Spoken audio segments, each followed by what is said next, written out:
Hi, I'm Isaac Hayes III, founder and CEO of Fanbase.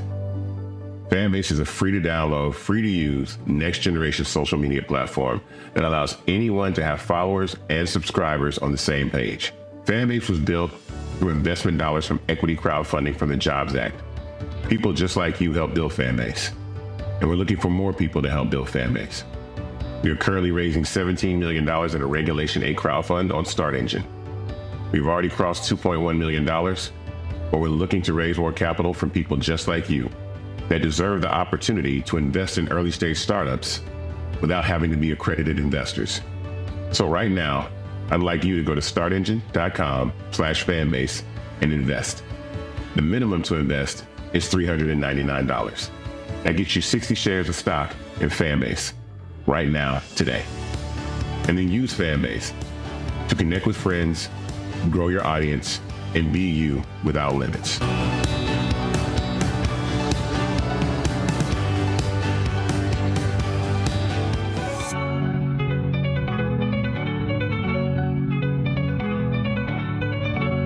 Black Star Network is here.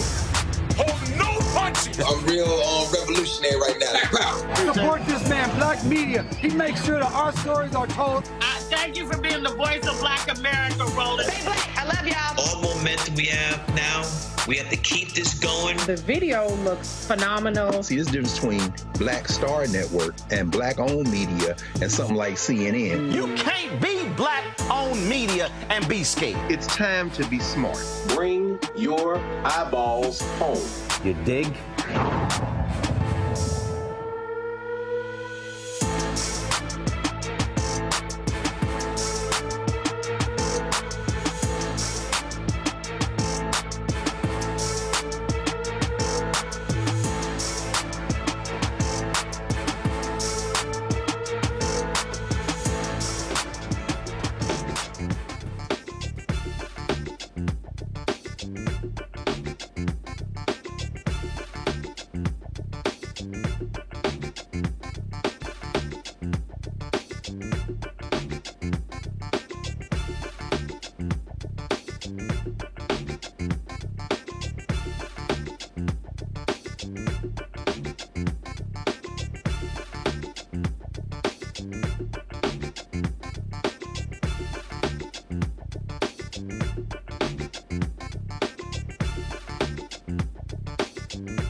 Today is Wednesday, December 4th, 2024.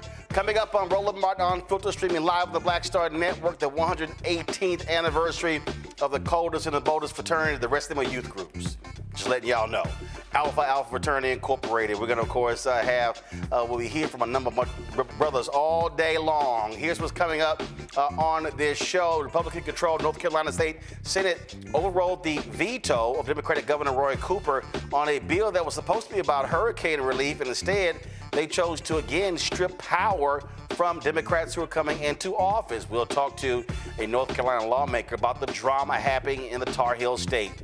Oh, guess what? Pete Hegseth, boy, these Fox News people are doing all they can to try to get him confirmed as Defense Secretary. Will Kane, sorry, player, it ain't happening. The allegations of him being drunk, of him being a womanizer, but also, most importantly, he's simply grossly incompetent and unqualified to be Secretary of Defense. Trump folks could be turning to Florida Governor Ron DeSantis. How about them apples? Also, Mitch McConnell is complaining and whining, oh, there are 2 democratically appointed judges who decided to unretire. This is gonna just hurt the entire federal judiciary. Shut the hell up, Mitch. And also, since President Biden pardoned his son Hunter, justice reform advocates say he should be partnering a lot more people, especially those who are nonviolent inmates. I talked to one woman who Bill Clinton pardoned. She's sharing her story about how she ended up in a federal prison on drug charges but never sold them. Lots to discuss. It's time to bring the funk. Alpha style. I'm Roland Martin Unfiltered on the Black Star Network. Let's go. He's got it. Whatever the biz, he's on it. Whatever it is, he's got the scoop, the fact, the find. And when it breaks, he's right on time and it's rolling. Best believe he's knowing. Putting it down from sports to news to politics. With entertainment just for kicks, he's rolling. It's on go, roll, y'all. It's Roland Martin, rolling with Roland now. He's funky, he's fresh, he's real, the best, you know he's Roland Martin now.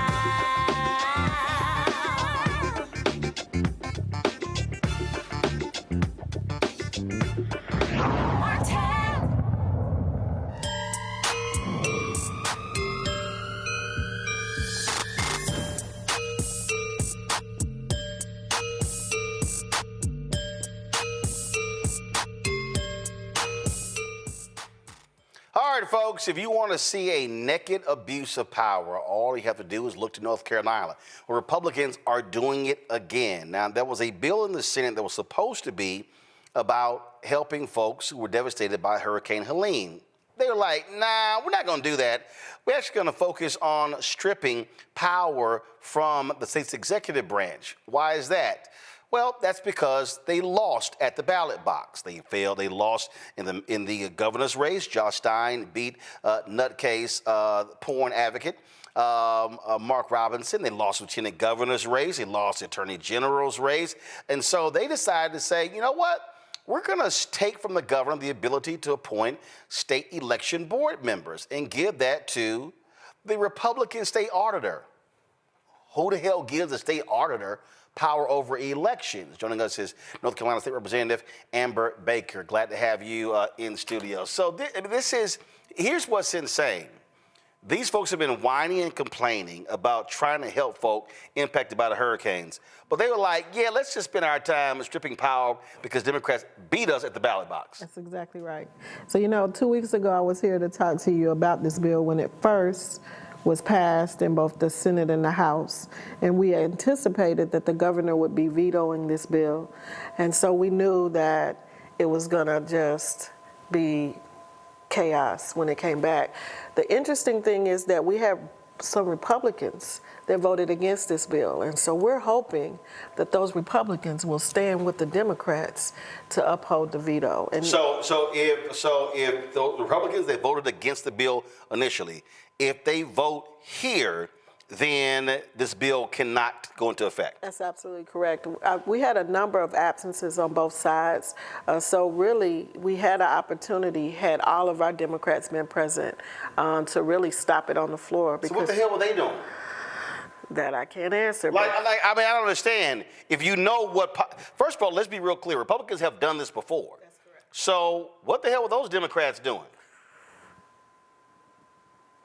What I can tell you is what needs to be. I can't speak for them, but what I can say is, at this point, we cannot miss session. No. Period. And so. Also, you're elected. Correct. If you were elected to represent the people, that's your job. So, you know, things come. Unless you're having a baby, unless you're in the hospital sick, right. Have your ass down on the floor. Especially since this is a vote that we found out about that day. So that could be some of it. We didn't know in advance that this bill was going to be put on the floor. And so had we been given some previous notice, then we could have made sure that everybody who could be there would have been there. We didn't know. The day that the bill dropped, it was, the original bill was very innocuous. So it came to us in the form of a conference report.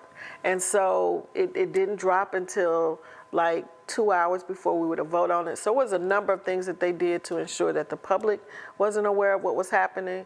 And so we couldn't generate that kind of support to make people aware of what is going on.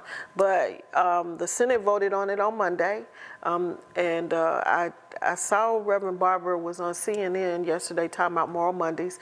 They were fully prepared to do what they needed to do to bring about attention, to disrupt the process. A number of people were put out. So we anticipate that when we go back into session next week to vote on it, that we will see that same kind of energy being generated. And we have to keep saying, this is about a power grab. It's plain and simple. And they know that they have this short window of time to push through the last bit of legislation before we go into the breaking of the supermajority. But also, people need to understand, well, first of all, we can talk about the supermajority. So Democrats won an additional seat in the House, so therefore the Republicans no longer have a supermajority. So they have to do this now. Correct. Because come January, they don't have that power. That is absolutely correct. That is correct. So we served this term with 48 members. We need 49 to be able to break the supermajority and to be able to uphold the governor's vetoes. Session before last, we had more than enough to uphold Governor Cooper's vetoes. This last session, you know, we had the person who flipped seats, whose name we shall not mention. Did she lose re-election? She did not lose, but she is definitely vulnerable. She only won her seat by slightly over 200 votes. So even though they got to target her ass next time. Right. So even though we knew that her seat, they gerrymandered her seat to ensure that she had a better chance to win. She is extremely vulnerable.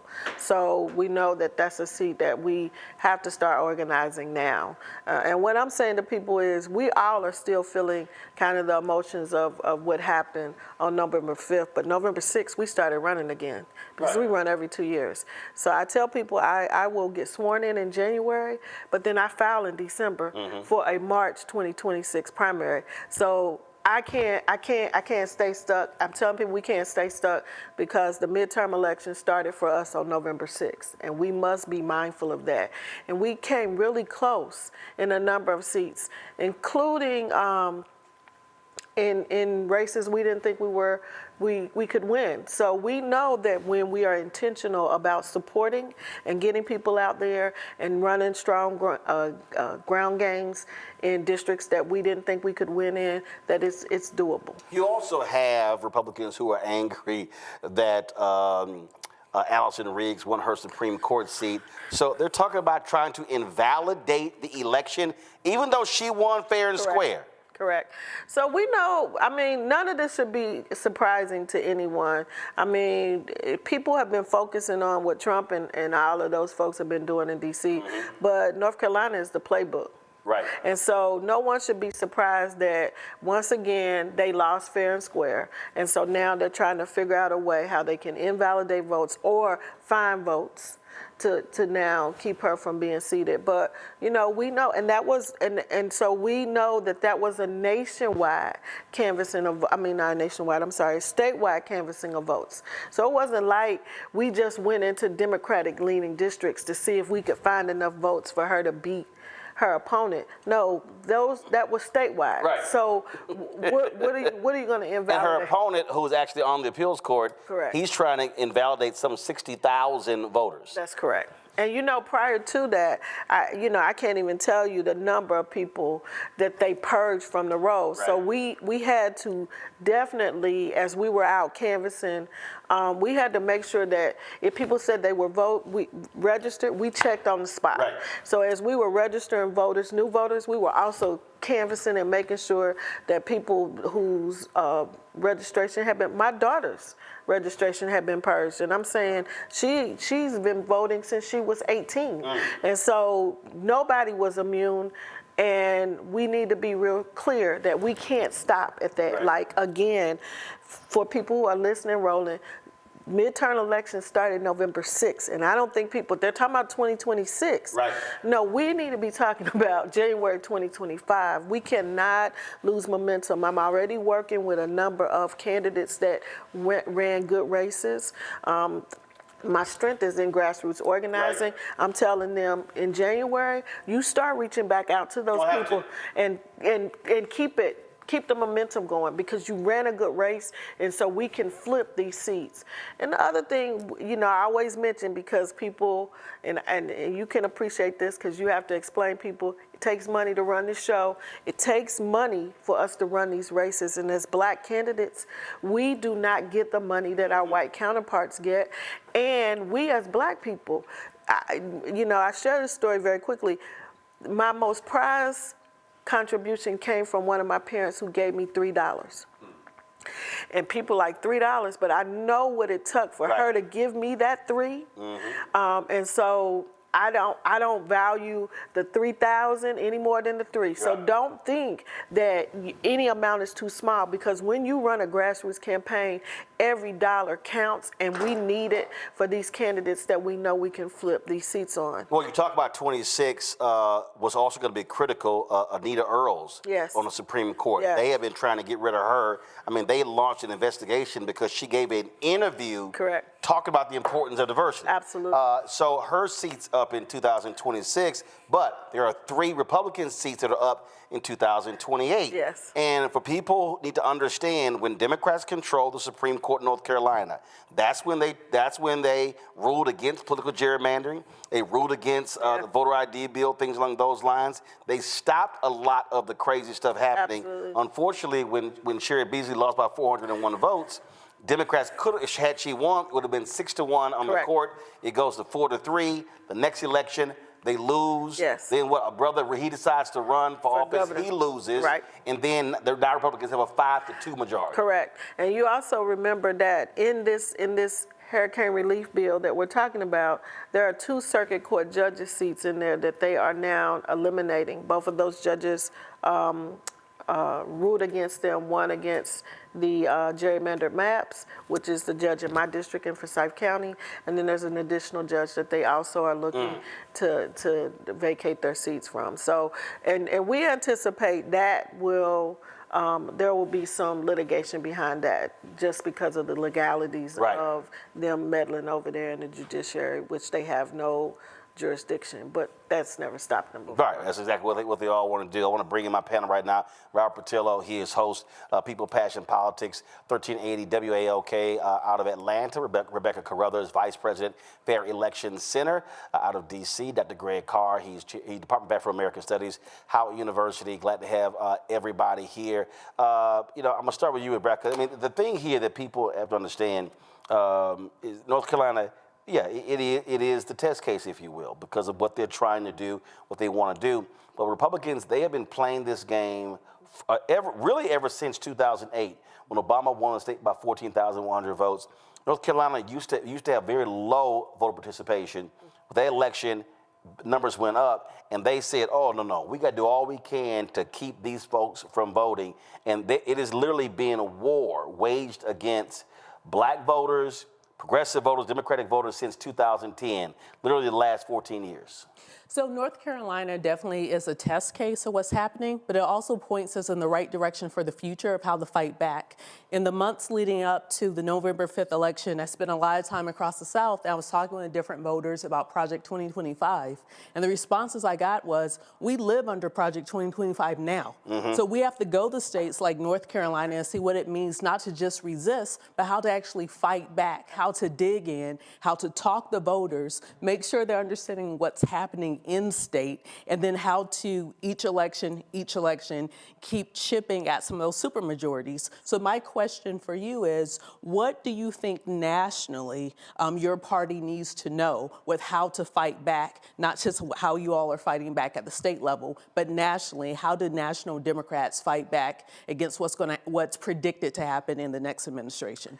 So I feel like the Democratic Party, their messaging is off.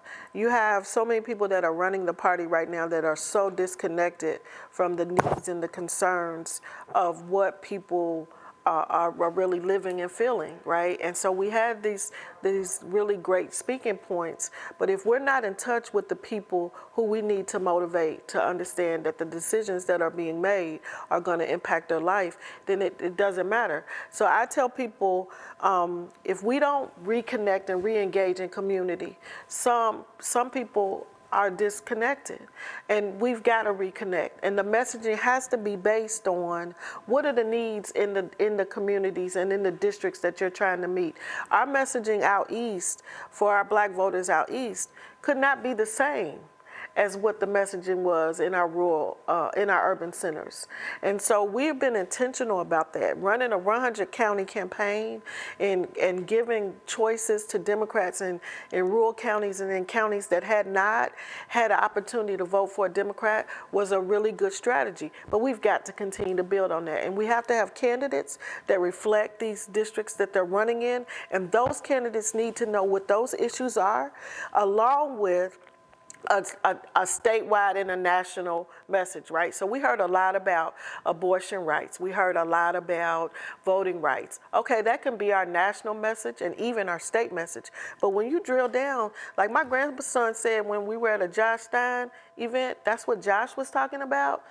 But when people started asking him about higher rents, right, they started asking about jobs and how can we get to some of these better paying jobs, and he went back to his talking points. My 17-year-old grandson, who's already pre-registered to vote, by the way, leaned over into my ear and he said, Yaya, that man don't have a clue. I said, what are you talking about, Amir? He said, he talking about white people issues. These people are talking about life. He's 17. Right. And that nailed it. So we are so insensitive, whether, by intentionally or simply because we have not stayed relevant in our districts and in our communities, and indeed as a party, that's where we miss it. That's where we're missing. This, Robert, is where in terms of when you get the understanding how you drill down, yes, in terms of understanding local, how to sit here and actually have that conversation, how to speak to those very local issues. And even when you looked at the campaign, so Vice President Kamala Harris, when she's coming into town, it was really, everything was reproductive rights. And I and others kept saying that can't be the only message that you articulate if you want to be able to reach these voters. It need to be something different. But also, we got to also understand the map. You got to understand the map. And what I mean by that is North Carolina should be the next Georgia. Go to my iPad. This is what I mean, and we have to understand the map here. Okay, so you take in 2000. You have to think 2028, and then 2032. So when 2032 rolls around, I saw one particular story, and they said that California, California blue, New York State blue, Illinois blue, and I think Michigan or Wisconsin, one of those two, they're going to lose in Electoral College because of population decreases. Republicans, so if you look at that blue dot right there in Nebraska, sorry, I can't enlarge it any further. Well, there it is. That little blue dot in Nebraska, well, the Republican that stopped that from happening, he's retiring. They're probably going to turn Omaha into red, probably go to winner take all in the state, as opposed to congressional districts. So if you look at, so it's about 12 Electoral College votes that are going to change, going from blue states to red states. Well, you go over here to North Carolina. North Carolina has 16 Electoral College votes. You win North Carolina. You win North Carolina. You look at Utah and Arizona. Okay, that's 17 electoral college votes. You can lose those two states. You pick up North Carolina. You got 16. So where Democrats are, and then of course you look at Florida, that's 30. Between those two states, that's 46 electoral college votes. If you're conceding that every single presidential election to Republicans, you're not going to be able to win. And so if you look at North Carolina, Tillis, he may run in 26. You already got people who are saying he's going to be in trouble. Democrats they got to defend Georgia with Ossoff. A lot of the other red states are up. North Carolina should be an absolute focus of the state Democratic Party, of the National Democratic Party, and the focus of donors and others. The focus of donors and others should be, we need to turn that state blue. Well, the biggest issue I think the party has is they've been running the exact same campaign since 2008. After that magic stroke of Obama in 2008, they just thought they could copy, paste, and play it back. What the Republicans have been doing is organizing on the state and local level during that period of time. Remember that from 2008 till the Trump era, Democrats lost something like 1,044 seats from the state and local level nationally. At the same time, we saw voter suppression laws be pushed in almost every single one of these red states. The demographics do not match the electoral outcomes across the South. And that's because over the course of the last decade, we've seen push after push to just think about what happened between 2020 and 2024. 26 states passed voter suppression laws. Georgia, my state, we changed the way that we count ballots. We appointed a brand new Trump MAGA board of elections. And as a result of that, we see 100,000 plus vote swing in the state, not because of the demographics, not because of a change in messaging, but because of voter suppression. So until the National Party is willing to invest in these state and local races to make sure, because one thing I'll say about Trump, and I'll give him credit for, if you were a MAGA supporter and you were running for school board in Dalton, Georgia, he would show up with an entire MAGA rally to make sure that you got elected. He would bring you up on the stage with the senators and everyone else to make sure that you got elected. You have to have that buy-in on the state and local level because that's the way that you shift these races. There's no reason for North Carolina, for Georgia, for many of these other states to be red states except for voter suppression. But the problem is you have the exact same 2008 consultants running the exact same 2008 campaign, expecting to get different results. They have not modernized, they have not caught up, and they don't want to listen to anyone else in the room who might disagree with them in their ivory towers, and that's why they keep losing. Greg, it's also like you look at this year, okay, after Mark Robinson imploded, okay, polls were showing Stein was up 12, 14 points. That's also where you have to then recalibrate and say, okay, I got this in the bag. How do I now begin to help other folk? How do I now shift resources as well? That also has to happen. So the thinking has to actually be different. But again, North Carolina has the potential to be another Virginia. Even though everybody keeps talking about how Georgia turned blue, Georgia didn't turn blue. Okay, Warnock and Ossoff won. Warnock won his re-election.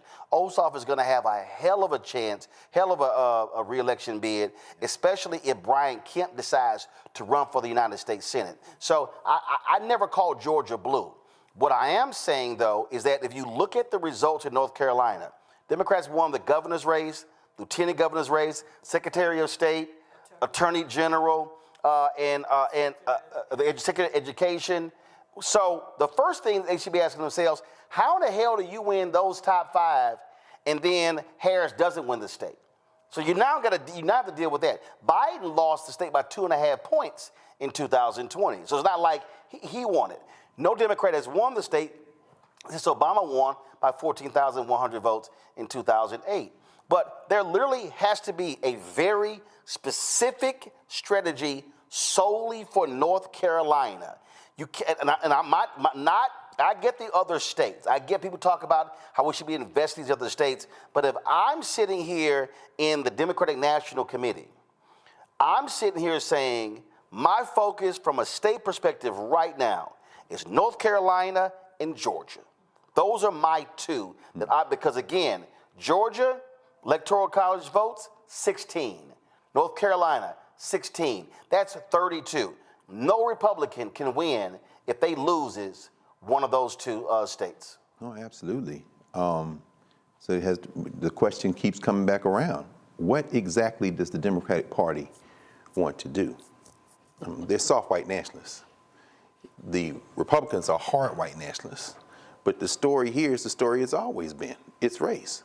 No, why doesn't Kamala Harris win this election in North Carolina when Josh Stein performed so well? The explanation is the obvious one. Now, ultimately, as we've been talking, I mean... It's race, but also her people wouldn't listen in that since 2020, between 2020, I'm going to pull it up here, since 2020, she made 20 visits to North Carolina. The rally in Greenville was the first time they went to East North Carolina. So they literally spent... Well, you said that. They literally spent all this time. They kept going to West North Carolina. Yeah. The problem is you have massive black counties that are in East North Carolina. Folks, go to my iPad here. So you'll see right here. So this is, let me see, I can see if I can increase it. But if you look at this here, so you see where Raleigh is. So if you basically ran a line where Raleigh is, they went everywhere west. Raleigh, Durham, Greensboro, Charlotte, Asheville, all those places. East, it's a ton of black people one time. Multiple visits to Greensboro, Charlotte, right, Raleigh. They didn't. We got Governor Walz, and I'm taking credit for this because I was the person that when we screwed up and they went to Greensboro because we couldn't get the venue, they didn't talk to anybody locally, so they weren't able to get the Coliseum in Winston-Salem, so they went to Greensboro, and so I fought with them to keep saying, Winston-Salem, Forsyth County is in play. You guys have got to come back. So when Governor Walz came, she never made it to Winston. And I kept saying, y'all keep going to the same places. There are other votes in other parts of the state. Because they also made an assumption that they were going to win 70% of Mecklenburg County. That's never happened. Right. So I'm trying to figure out, like, how the hell you, like, they literally, their projections were they're going to win 70% of that county. Well, let me be clear about this. Obviously, we're talking about the black vote. And also, obviously, the story of this election as the story of the election since, as you said, Robert, the last 20 years, going on 20 years now, is going to be voter suppression. You know, when the cooler heads prevail in 10 or 20 years from now, if there's still a United States of America, they're going to be saying that it was voter suppression in this election. So chasing these votes without factoring that in is you're chasing your tail. But I guess what I'm about to, I want to ask you, Rebecca, about this, because like I said, they're going to be, they announced Poor People's Campaign, Ron Barber, and they're going to be down there in Raleigh for Moral Monday again, this Monday, as you said. Yes. The fusion politics that worked during Reconstruction, that led to Wilmington and the response. Yes. The fusion politics that worked in North Carolina in the 60s and 70s when poor whites and, you know, we have to concentrate on the black vote, but how can you imagine that same fusion politics busting through before the seawall of demographics wipes these white nationalists out for good? So I'm going to say again, I worked very closely with the coordinated campaign in Forsyth, right? We were nowhere in leadership. We were nowhere in leadership. You say we mean African Americans? Mean African Americans. There you go. So how are you gonna? And what's the racial makeup of that county? I don't know, but it's Forsyth County. Forsyth County. All right, keep going. I'm gonna find it, so don't worry about it. But if your focus is on trying to motivate the black vote, because I got tired of hearing that, and I said, look, if this race is won or lost, it won't be on the backs of black people, and it won't be on the backs of black women. So don't talk to me about how do we get out the black vote. Talk to me about how we're gonna get out the white vote, how we're gonna get out the LGBTQ community, how we're gonna get out white women. I said, no, that's who we need to be focusing on, because black people are gonna do what black people do, but we're not gonna be able to save you this time. Right. That was my conversation. So you have. So how's that different? How's that different than what the Democratic Party does? They about to make another mistake. They put Rahm Emanuel in at the national level. They're saying white voters too, but you're saying something different. First of all, that ain't happening. Right. Well, I hope not. But these people. That ain't happening. Well, what I'm saying is, you need a diversity of thought on your team. Yes. And I can say in Forsyth County, the head of who was coordinating North Carolina, and indeed the playmakers in Forsyth County were young white males. Oh yeah. And so that in and of itself is the playbook. And so when here's the racial makeup of Forsyth County. So go to my iPad. 54.8% is non-Hispanic white. Black is 25.8%. Hispanic/Latino is 14.2%. So what has to happen, and you're absolutely right, you can't put it in the backs of black people, but what I keep saying that has to happen, black folks, we have to be hitting for 70%. My deal is our turnout can't be 47, 50, 52, 55. No, we got to hit 70%. Then, to those people you talking about, it's like, no, I'm going to need y'all turn these white folks out so we hit our numbers. Because, look. But we're not going to get to the 70%, Roland. Unless you're not. Especially if you ain't talking to them. Right. And here's the thing. Again, Cuts and Cuties was what I did before the barbershop conversations were the end thing. They were having. I'm on something sick of, but go ahead. I'm sorry. Well, I did it because I'm always near the people. And I wanted to go into the barbershops, not to campaign, but to say, what are the issues? And in every place, two things came up. Nothing's going to change, right? And I need to know what your nothing is, because when people talk about that, it means that they have something in their mind that they've looked for a change. When you can connect their nothingness to what needs to change, whether it's the schools. Do you know who ran for school board? If it's social justice reform, do you know who runs for judges? Do you know? When you start to connect that, you see light bulbs go off. Yeah, but the only way that happens is what you said earlier. You have to be in regular engagement. What I said to the Biden-Harris campaign, I said in November of last year, a year ago, I said January to July needed to be what I call, and I said it on the show as well, I said your information, enlightenment, education stage. Yes. People don't know what you did. Right. You should be spending 7 months fanning out across the country, locking up with city councilmen, state legislators, county officials saying you need to be having town halls, conversations, you need to be live streamed, whatever, laying out, this is what we accomplished. This is what we actually did. People are like, I didn't know you did that. Then, next question, what do you want to be done?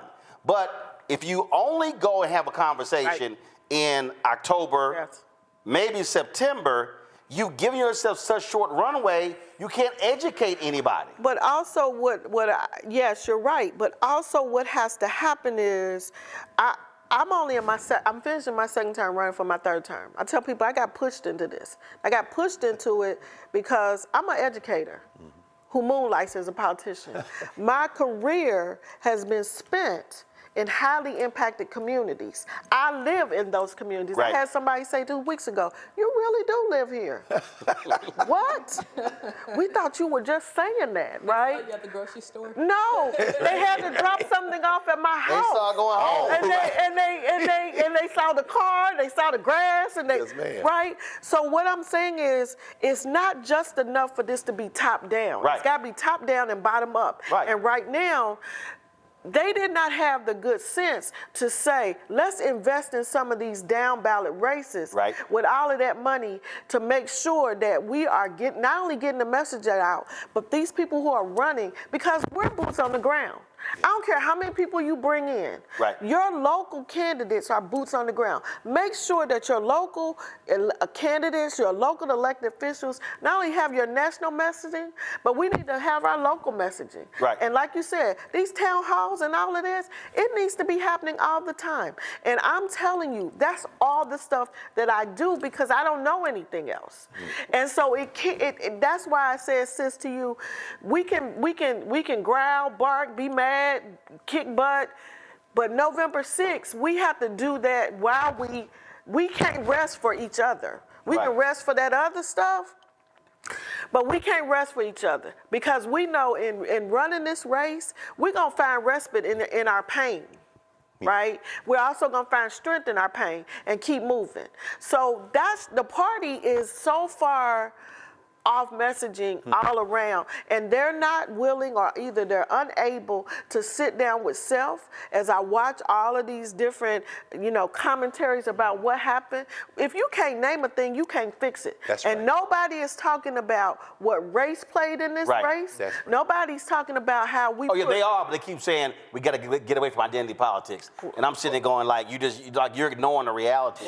I want to go back. Hold it for it, Robert. I want to go back to the map. Because when I was talking to the Harris campaign, they were talking about, hey, where do we go? So again, if y'all draw a line from the top and take that line through Durham, Raleigh, and Fayetteville, I specifically said to them, I'm only going east. And so y'all know we broadcast from Elizabeth City, we broadcast from Fayetteville State, we broadcast from Rocky Mount, and we did 3. I said point blank that we should have been doing 3 to 4 cities a month. Wilson. Going in, sitting with people, and I was trying to actually get them to do an event somewhere at noon, and then the show at night. That way I can hit 2 cities in one day. That's right. And actually hit 6 cities. That's right. And so it was a lot of back and forth there, and those things didn't happen. And then everything didn't have to be a big, elaborate event. No, that's what I'm saying. But here's a perfect example. So we were at Fayetteville State. I find out literally, we were at Fayetteville State at 6 p.m. Bill Clinton was at the Cumberland County Democratic office at the exact same time.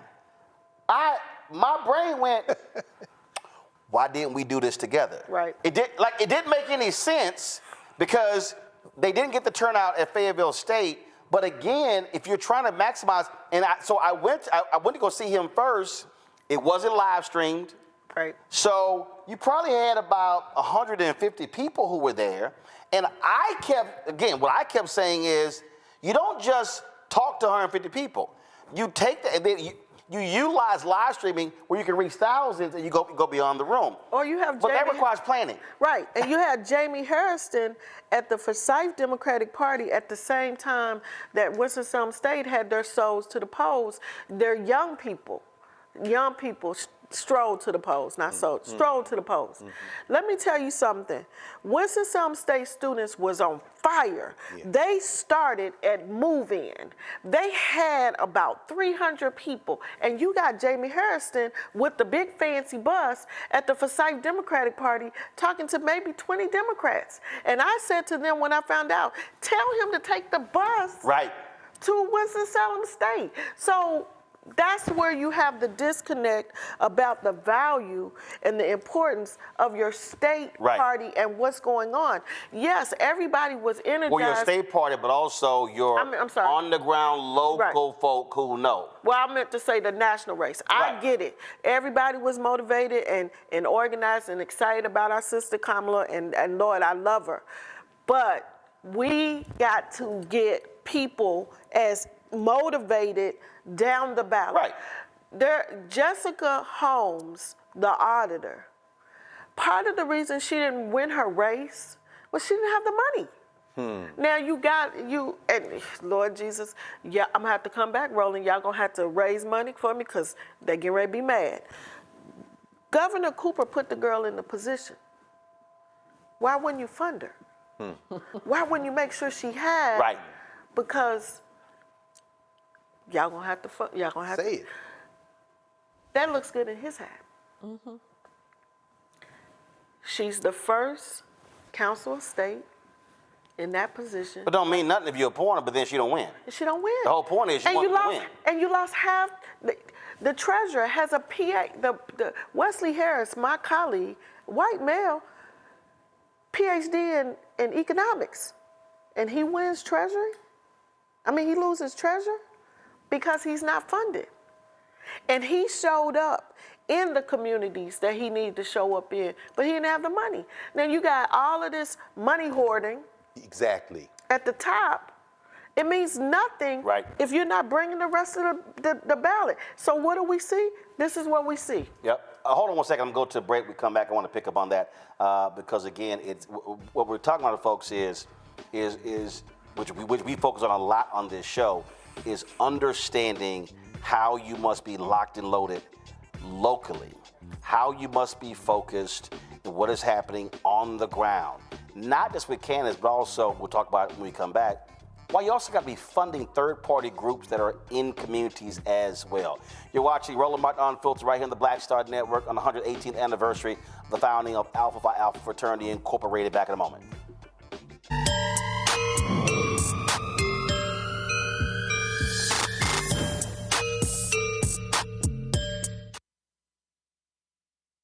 Now streaming on the Black Star Network.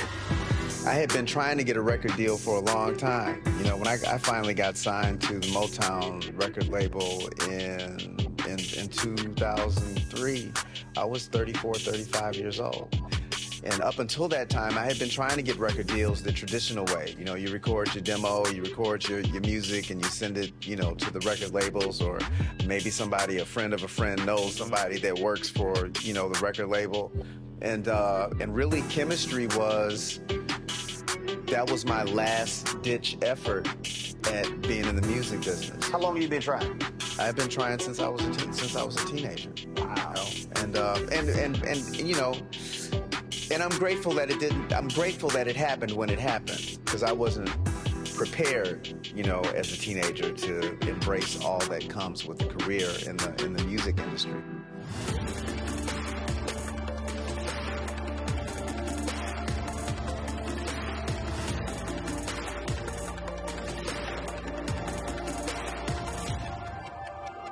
What's up, y'all? Look, Fanbase is more than a platform. It's a movement to empower creators, offering a unique opportunity for everyday people to invest in Black-owned tech, infrastructure, and help shape the future of social media.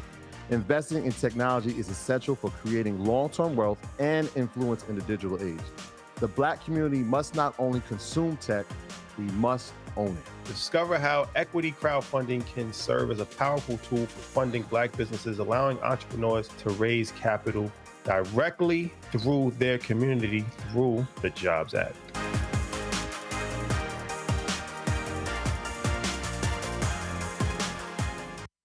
On the next A Balanced Life with Dr. Jackie, we're talking all things mental health and how helping others can help you. We all have moments where we have struggles, and on this week's show, our guests demonstrate how helping others can also help you. Why you should never stop giving and serving others on a next A Balanced Life here on Black Star Network.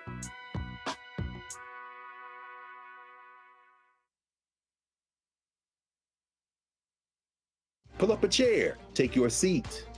The Black Tape with me, Dr. Greg Carr, here on the Black Star Network. Every week, we'll take a deeper dive into the world we're living in. Join the conversation only on the Black Star Network. Hello, I'm Dr. Willis Lonzer, General President of Alpha Phi Alpha Fraternity Incorporated, and I'm very pleased to wish my brothers all around the world a happy 118th Founders Day. What a wonderful milestone in our fraternity's history. And for our friends, you are watching Roland Martin Unfiltered on the Black Star Network.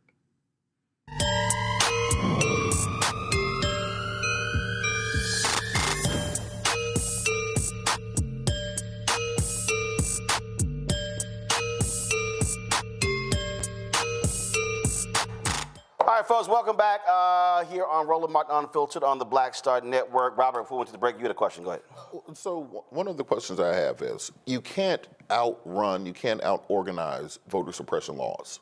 That these people have been organizing and putting billions of dollars, literal billions of this. Look at Trump's cabinet appointments right now. A dude bought a space ride from Elon Musk, and Trump just put him in charge of NASA today.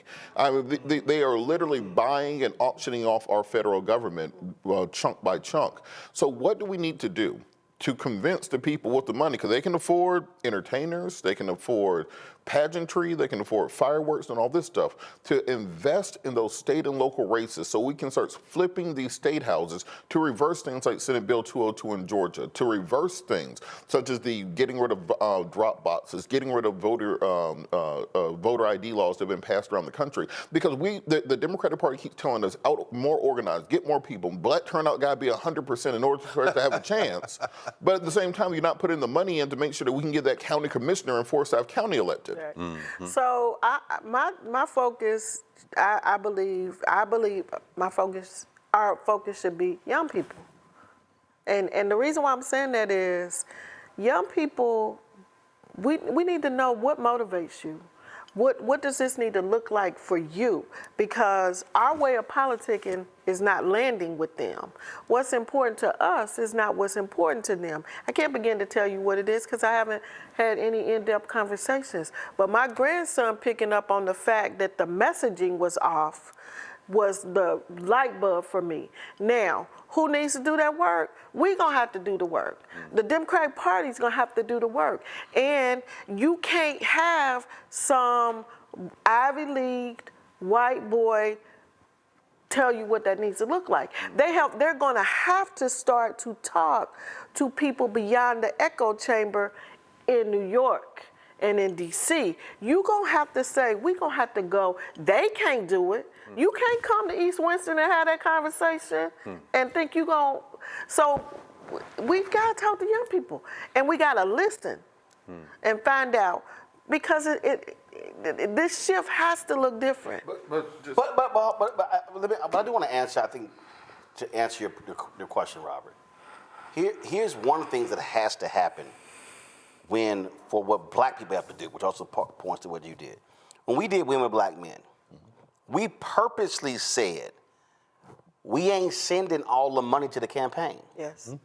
I had a very prominent person came up to me, was upset and said to me that members of the Harris Finance Committee, they said that y'all were the only group that did this. I said, I know, because it was my idea. And I said, and we're going to do it again. I said, let me be clear with you. I have been saying for years that it's dumb to give money to campaigns and then beg for it to come back. Right. So I said, we ain't raising all this money to send it. So we raised $1.5 million. $455,000 we kept, and we gave that money to black male groups. What I have been saying constantly, what black people have to do is not give money, I'm not saying to all campaigns, but not give money to a lot of campaigns and give that money to third-party groups whose job, like Black Voters Matter, whose job is to go into places, hard to reach places, and they are about what's happening on the ground because they're about 365, 7 days a week. Yeah. The problem is when we, and I keep going back to when I talk about what we as black people have to do, because look, we can't control what white folk do, what Latinos can do, but my whole deal is if we are funding in our communities, organizing and mobilizing, and then when we know, there's going to be a gubernatorial race. Yeah. At the outset, we come to the table saying,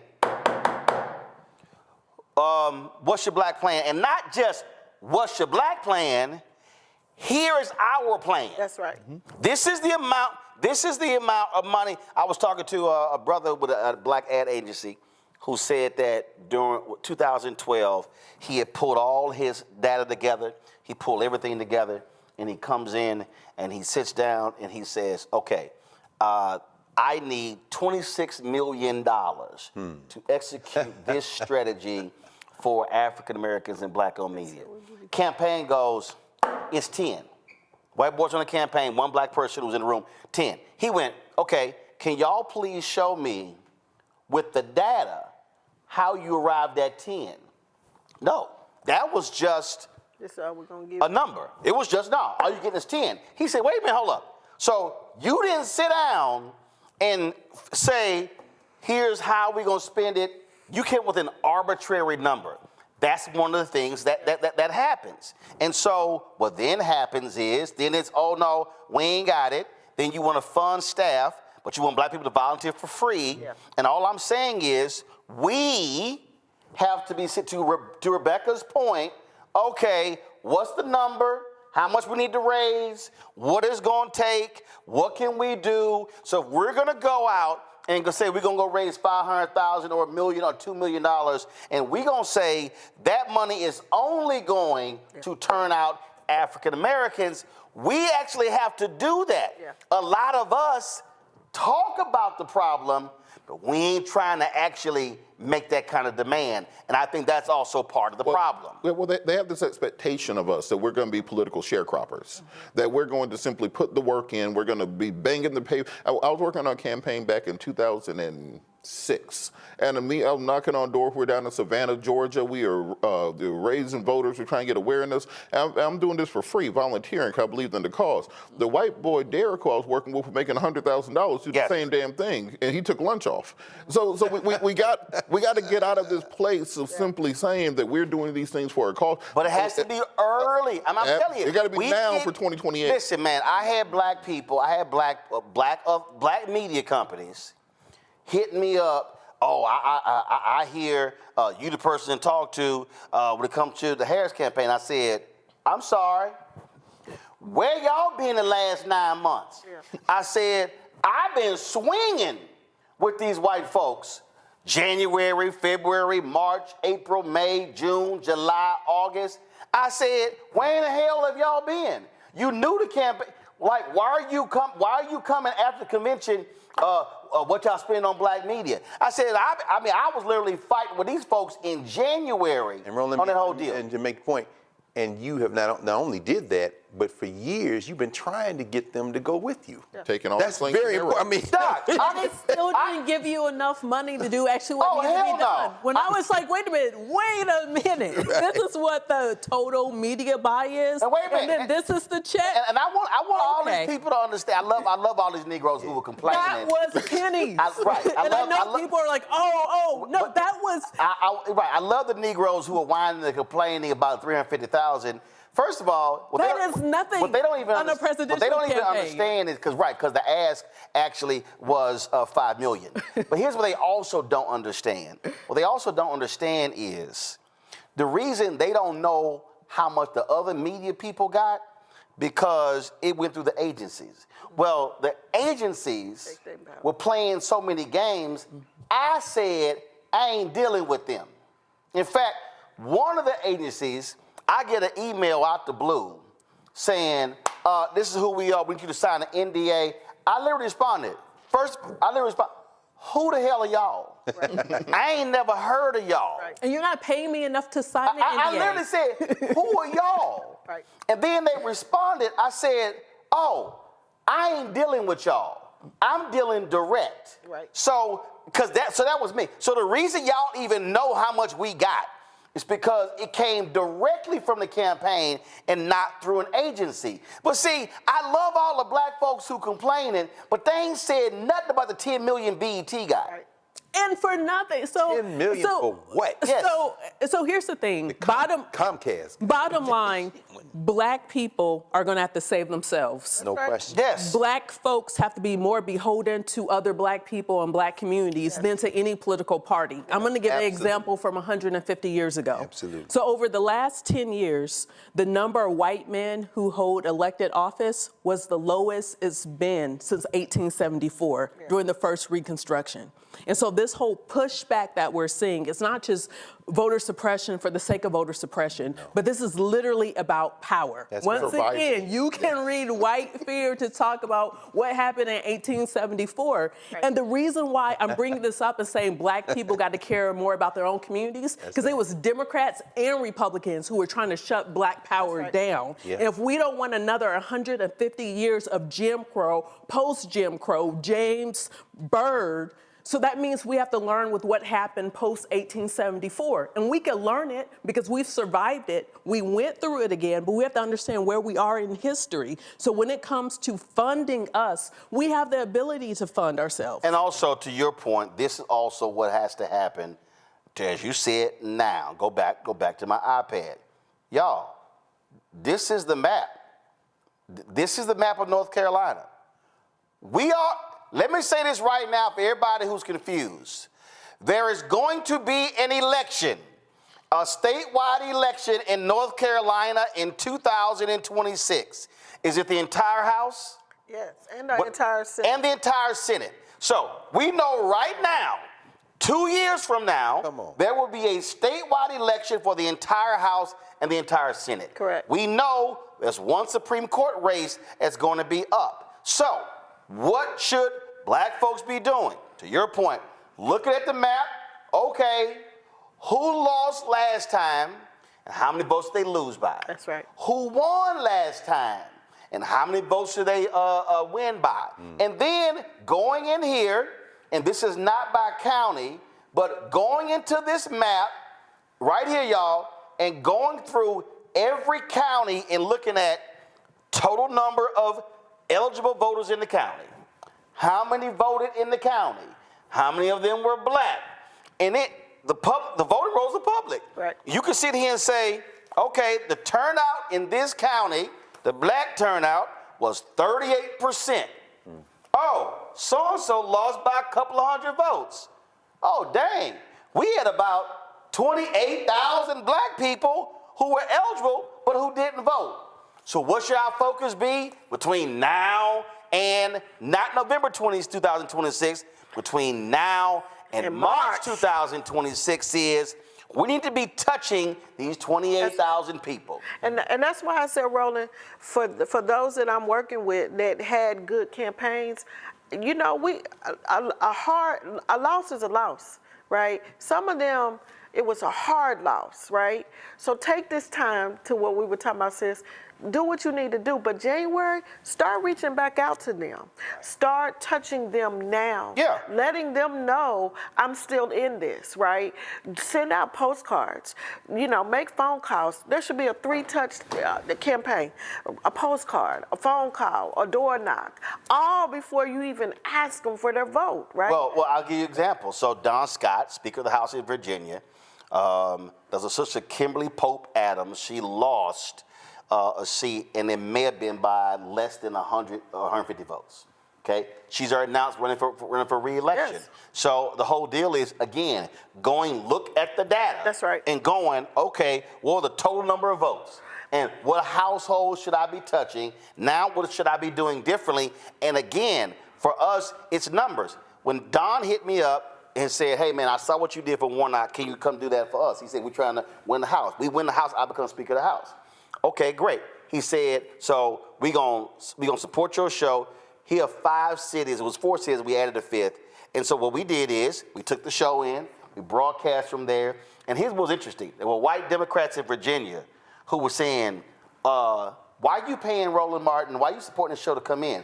He said, they were like, well, only 75 people in the town hall. He said, do you know the thousands that watch? He said, are you aware of the phone calls that we got? Right. People said, I couldn't make it, but I saw the rebroadcast. Yeah. And then all the candidates took the clips, put it on there, surfaced it all out. So the broadcast reached thousands of people, more people than they could hit in door knocking in 2 hours. That's right. But again, it's thinking totally different. And so what I'm saying to black people, this is literally how we have to be thinking. But also to add to this, and again, you do this work. We also can't be looking outside of community to do this work, right? And again, I remember a assuming somebody else just gonna do it. Well, and to think that the local party's gonna do it, and I was in the room when they said, well, what's the plan for the black precincts? And you're talking to the party chair. And then I'm on a call. You like, ain't you the party chair? Right. Well, and then the same question to the state chair. And so I live by a rule. We don't break rank in front of mixed company. Sure. We get out. I'm like, why are y'all asking them that? Right. Like, why are we putting together the plan? So to your point, I guess I'm the disruptor in the room because I'm like, why are we should be putting together the plan saying we need money to do this. Yes. Here's our plan. And say, and that's what I'm saying. Here's the number. Right. And just on that point, I think it's important for people to understand that look at what Trump did when he was making his political comeback. He started running for re-election at 1 a.m. on election night when he came out and said, I won, these people lied, they stole everything. Right. And he never stopped running for 4 years. That's correct. He never stopped organizing. They went through state by state, county by county, precinct by precinct to support state and local officials so that when it was time to appoint your 3 MAGA people onto the Board of Elections in Georgia, you had already changed the state law to make it able to do that. And when the Democratic Party thinks they can just kind of parachute in at the last minute with a catfish dinner and the cha-cha slide and to say, okay, look at all the black folks out here to save us again, it's not going to work. If you prioritize the John Lewis Voting Rights Act in Biden's first year when you have a majority in the House and in the Senate, then you could push through big legislation, then you probably get that, people need to remember also about this election, 1.6%, that's what separated Kamala from Trump at the end of the day. Kamala got about 75 million votes. Biden got 81 million in 2020. So we're talking about a 6 million vote gap that we're missing. Much of that can be accounted towards that voter suppression. Okay. So when you're looking directly at the numbers, we're talking about across those Rust Belt states, she lost by a grand total of 200,000 votes between Michigan, Wisconsin, and Pennsylvania. So if you're able to push through the John Lewis Voting Rights Act, you're only talking about 40,000 votes in each of those states in order to win. She wins the election. If you're able to push through the George Floyd Justice and Policing Act to make those things done, you don't think you can turn out 40,000 brothers in Detroit and in Milwaukee and to get those things done? So when we talk about making these plans, making these investments, we have to have a clear idea of what we're going to do. And running the 2008 campaign again with the big rallies, the hope and change, the moderate message, that is a gone and bygone playbook. We've not, nerd moment with Robert, I like these things. We're entering what political science is called a digital technocracy, which is the point in time where we now have elections by computer. What Elon did, what Thiel did, what they did was algorithmize our electoral process. That's right. So that when you open Twitter now, X, whatever it's called, I'm subscribed and I follow Roland, I comment on his posts. I see 10 Elon Musk posts, 4 Ben Shapiro, 3 Charlie Kirk posts before I get anything I follow because they understand if I can control the feeder information for the news, then now I control the news by, this is why when Trump would say something crazy, it disappears in 3 hours and Kamala sneezes, it's a 5-day story because they figure out how to control that. If Democrats aren't going to make those investments and want to keep having their little parties and hiring actors and musicians and all that stuff, you're going to keep losing. So you can either understand what's going on or you can be left behind by history. But it is not going to change unless, and again, I need people who are watching and listening to truly understand what I'm saying here. This is not about, oh, we're being slaves to the party. Oh, we're on the plantation. For all these silly ass people, oh, you a shield. No, this is called reality. This is called, I'm looking at this person and this person. I'm looking at what this person wants to accomplish, and I'm looking at what this person wants to accomplish. I now have to say, well, what is it that I want? And if it doesn't line up with this person, then I'm going to vote for this person. Simple. If this person is a part of a party that as a party is likely going to vote on the things that I want, so I'm probably going to support others who are in that party. Does it mean they're perfect? No. Does it mean that I agree with everything they do? No. But I kind of got to make a decision because one of them is going to win. Right. Yes. And the reality is you would rather have power than not. You would rather have the person who you want in power than the person who you don't want. And you would, because the person you don't want is all kind of crazy shit they can do. Right. For 2 years, for 4 years, and now you're playing catch up. And this is the struggle for so many different people, and people are just stuck on this silliness of, oh yeah, you a shield, you trying to get the vote Democrat. No, I want you to realize that you're a taxpayer. That's right. Money that you make is going into a system that other folk are benefiting from. They are receiving all money. All y'all people who believe in, man, pull yourself up by your bootstrap. I believe in self-determination. Elon Musk is not the richest person in the world because his ass smart. Right. It's because he's gotten billions in tax subsidies. Your money has made him rich. He can't build Tesla without the billions in tax breaks for his factories and his batteries, and he's took $1 billion plus from New York State for that bullshit solar plant in Buffalo that didn't do a damn thing, ain't paid it back. So this is what people need to understand. And now is the time. People hit me up and they said, man, I don't understand. How is it 3 days after the election you moved on? Because it's over. It's over. Yeah, it's over. And so we don't have the luxury of. No, right. I can't I get people being disappointed. Sure. So was I. Yeah. But 3 days afterwards, my brain immediately went, there's a Wisconsin Supreme Court position that's going to be in April. Democrats have a 4-3 advantage on the Supreme Court. If they win that open seat, it goes to 5-2. And guess what? Ballot drop boxes. Ruling against partisan gerrymandering. Yeah. Now you can change power in Wisconsin. Voter purging, all those things can actually happen. You had Supreme Court races that people didn't realize. A sister, I think, in Kentucky won, and that Democrats make happen. Michigan, the sister won there as well. And so there are gubernatorial races next year. So people are like, well, should Kamala run? Y'all, I ain't talking about 2028 because we ain't got to 2025. Yeah. But I need our people right now. We, black people, should be sitting here looking at the data and going, okay, who of our people didn't vote and where did they not vote? What were the demographics and how do we talk to them? And last point, all you silly ass people, my money over in Ukraine. No, it's not, because 80% of the money that's allocated for Ukraine stays in the United States. Do you also realize that there's a military contractor that sits in every congressional district in the United States? That's 435. So all y'all who keep saying, oh, where your money is going, oh, by the way, if Ukraine loses and he takes Ukraine, Putin, he's going after Poland next. Poland's in NATO. Come on. Do y'all know that NATO requires NATO members to defend Poland? So you're going to have more money and American troops on the line with that. So that's kind of why you support Ukraine, because you don't want American troops spilling American blood if that actually happens. Right. So I'll be nice if y'all could like learn to read some shit, and listen to some shit, and pay attention. Yeah. But I just want, I need our people to understand that this is all basic. That's the right. data I'm talking about exists right now. You can literally pull. It should be pulling. My state rep, my person didn't win. How many votes did they lose by? Who were the people who voted for my opponent?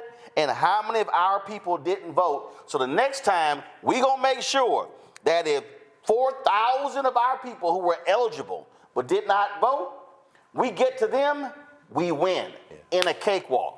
But it's right there, but you gotta put that work in. And Final comment, go ahead. Well, and I was gonna say this. We keep talking about the Democrats, right? But the independents, we can't count them out. We have to also factor them in because they're the swing voters. Right. And they can throw a race either way. So we have to think about that. Those of us who have... I gotta think about them second. See, if I'm building... But why does it have to be? Why can't it be both? Here's why I can't do both at one time. Because so let's see here. This is a news desk. I cannot build this set without this pole right here. This pole right here is the most important thing for this set. So I got to get this in place first. This got to be sturdy first. If I'm studying numbers and black people make up 55+% of the district, I got to lock down my base. I got to say, all right, I need, last election, how many votes you win? What total number of votes cast for you? I had 72% of the vote. No. I need actual vote, not a percentage. Oh, I had 21. Like 2,100. Okay. So if I'm looking at the numbers and I go, you won last time by 2,100 votes. Okay. That means I need to get at least 2,100 this time. Okay. Where am I going to get the 2,100 from? So when I look at the map, I'm like, okay. 400 came from here, 300 from here. Whoa, 500 came from over here. Now I'm understanding my base. What I'm saying for our people is that we have to be looking at our base numbers. One of the reasons why, to be honest, one of the reasons why Vice President Kamala Harris lost is because, I said this in 2017, when she came to the United States Senate, I said, no candidate, I said this actually in Obama's third year, I said, no future black candidate can run an Obama campaign. Can't run it again. I'm like, it's not gonna happen. Yeah. So she wins in 16. When she comes in, I kept saying about her and Corey. I'm like, listen, Obama ain't constantly coming to the Tom Joyner Morning Show. Y'all need to be on the Tom Joyner Morning Show every 2 months talking to black people what's happening. I couldn't get them on. It was 9 months before she came on to my TV One show. And I was like, y'all, what are you doing? That's 2017. 18 goes by. She was president in 19. She never established a direct connection with black voters in a mass way.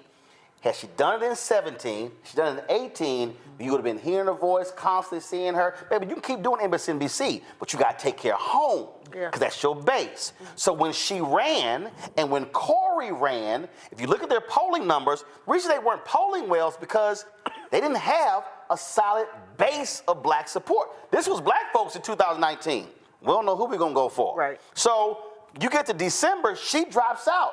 Corey eventually drops out because there was no base of voters. So I think locally, that's how I look at it. How do I lock down my base? And then it's, all right, okay, now what's my other pickups? Gotcha. But if I don't like, because this is what Democrats do. They've assumed we got this black base. Sure. So we're going to go over here and spend the money and spend the time with the independents and the Republican white women in the suburbs. And the base like, yo, you ain't got us like you used to. Yeah. And all of a sudden, when you see the polling numbers, 82, 84, when historically you need to be at 90, 92, that 10 points, that right there is the margin. You got to lock down your base. And just a corollary to that, again, look at the Trump campaign. They didn't care about no independents. They didn't care about no moderates. They tripled and quadrupled down on their base. They didn't go on CNN. They didn't go on MSNBC. They didn't come here. Didn't succumb to a media like, why aren't you going to MSNBC? Because the Harris people should have literally said, y'all can go to hell about going on Fox News. Mm-hmm. See, that's what Democrats keep. You ain't going to satisfy them going on Fox News. Man, y'all can go to hell. And look, they were late to come on your show. They were late to go and start doing podcasts. And that was all. Hold up. I'm going. That was all Jen O'Malley Dillon, Stephanie Cutter, and David Plouffe. What you said from the beginning. I'm telling you right now. This is not a. I mean, this country. I mean, George Washington himself said it. That, he didn't know whether this thing was going to survive because of the introduction of political parties. In other words, these are delivery systems for ideologies. And the only ideology in this country is white supremacy. So of course the Republicans don't have to worry about a local thing. They have a visceral gut level. This is the thing Steve Bannon understands intimately and why they're going to wreck this country. I don't have to go knock on doors. I am making a blood call to white nationalism. These fools have voted against their interests. And so, Rebecca, my question, and I love the way Amir said it. Y'all talking about white people issues, these people talking about life. So these three of your, I hate to call them colleagues, but I guess that's the convenient thing to do, from Western North Carolina, who didn't vote for this bill last time, who are in those areas that are hit by this hurricane, what do you think they're going to do next week? And what can we do at this point to stop the thing right in front of us, which is this bill? So it's two things going on. The ones in Western and North Carolina that didn't vote for this bill are Republicans. Right. And so you best believe that they probably have tightened them up and of course made them fall back in line. The other piece that I spoke about a couple of weeks ago is, we got to make sure that the Democrats hold the line. Yep. And we got 3 or 4 that lock down your base. That play on both sides. That might not vote against this? Oh yeah. Oh yeah. Oh yeah. And the thing is that the new incoming speaker has already boasted that he has a working majority because he knows that he has at least 3 on our side that they feel like that they can manipulate to get to Which vote. means that the pressure has to be brought to bear on those 3, and they got to feel it. They got to be inundated with phone calls and emails and whatever. So you ain't got to say it on the show, but when you can just give it to me afterwards, and I'll take care of the rest. But again, that's what the reason Hunter Biden actually got indicted is because there was a plea deal. The House Oversight Committee held them down hearings. They were the ones who wrecked that plea deal. They put that's what Biden was talking about in his letter. They put public pressure that forced Garland, and again, being a punk ass, he caved and appointed the special prosecutor and was like, oh, no, we coming after you. Just like they caved in Chicago and appointed the special prosecutor after the deal had been already done for Justice Smollett, and the special prosecutor indicted, led to the whole deal, and guess what? The state Supreme Court threw that damn thing out, saying that was all stupid. But again, that's exactly what that was. But again, Democrats want to play nice. No. We ain't got time to play nice. Never had. So, if you in North Carolina, y'all should be whooping the ass of every Democrat and saying in the Senate, are you gonna hold the line? And then once you clear the whole line, then you target how many Republicans you need to target? It's in the House. In the House? In the House. So how many Republicans you need to target? They've already targeted, it's 3, the Republicans that voted against the bill initially. But if those 3 vote, if Democrats hold the line and those 3 Republicans vote against it, then the bill goes down. Right. So you got those people are in districts that their people were harmed. To your grandson's point, true. they talking about life in those districts. Right. Is that what? So we got to tell them people in them damn districts, yo, this supposed to be a hurricane bill. Exactly. What the hell they doing? Well, I will say this, that part of what some people have already said, call and thank them for voting this bad bill down. So that it's been a little bit of a reverse for the 3 that said no to the bill. That the push was call their offices to tell them thank you for voting against this bill. So that has, and it has come at the people in Western Carolina, we held on to a seat that we should have lost. Okay. Interesting. In Western, because she was boots on the ground, she was there, and even though her district was Republican leaning, they rewarded her with sending her back. Because she did the work. Because she did the work. Okay. So yes, here's what I'm gonna say, because I have to still go back. Because, see, Roland, you do that on here, right? You make us forget that we... I don't do that. That's right. Yes, you do. I don't do that. Yes, you do. That's space. I'll say it Right. for you. But I'll say it for you.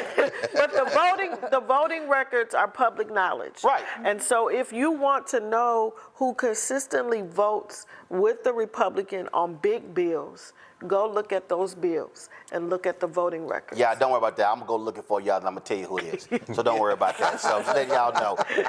Keep us abreast of what happens. Representative Baker, we appreciate it. Thanks a bunch. Got to go to a break. We come back, y'all. We're going to talk about pardons, how critical that is, and also our marketplace. We're going to talk to the brother who owns a Greek paraphernalia company, who's also, again, black-owned, because a bunch of y'all out there buying Divine Nine stuff from non-black people, which is kind of dumb to me.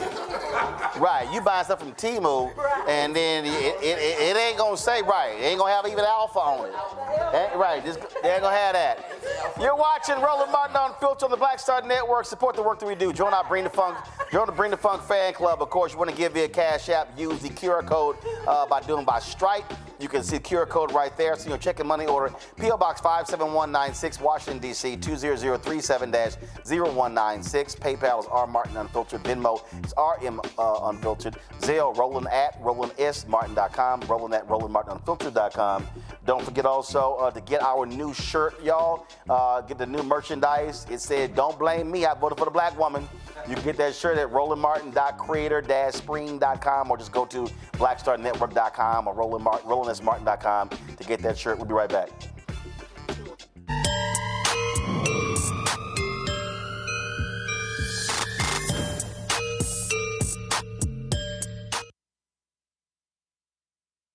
Now streaming on the Black Star Network.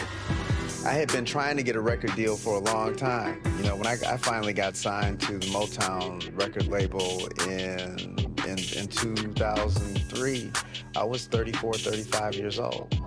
And up until that time, I had been trying to get record deals the traditional way. You know, you record your demo, you record your music, and you send it, you know, to the record labels, or maybe somebody, a friend of a friend, knows somebody that works for, you know, the record label. And really, chemistry that was my last-ditch effort at being in the music business. How long have you been trying? I've been trying since I was a teenager. Wow. You know? And you know, and I'm grateful that it didn't. I'm grateful that it happened when it happened, because I wasn't prepared, you know, as a teenager to embrace all that comes with a career in the music industry.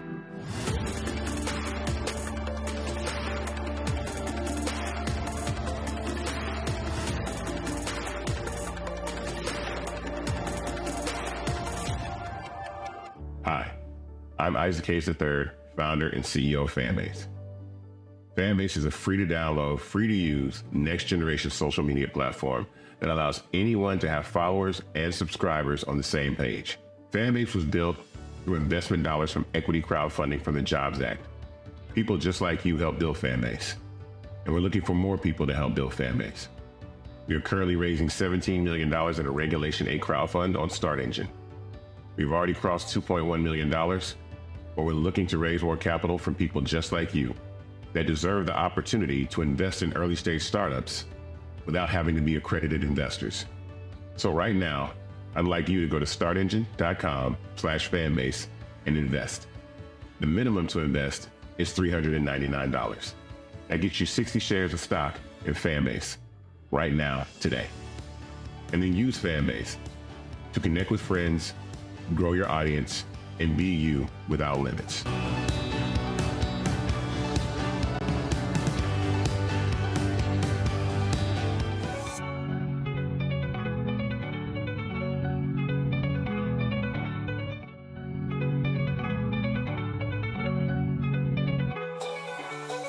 This is Herman Skip Mason Jr., the 33rd General President of Alpha Phi Alpha Fraternity, Incorporated, wishing all of my beloved brothers a happy Founders Day. I'm so glad that you're watching the Roland Martin Unfiltered show on Black Star Network. This is Harry Johnson, the 31st General President of Alpha Phi Alpha, wishing the Alphas all over a happy Founders Day. You are watching Roland Martin Unfiltered on the Black Star Network. Hi, I'm Congressman Bobby Scott. I want to wish all the Alpha Brothers happy Founders Day.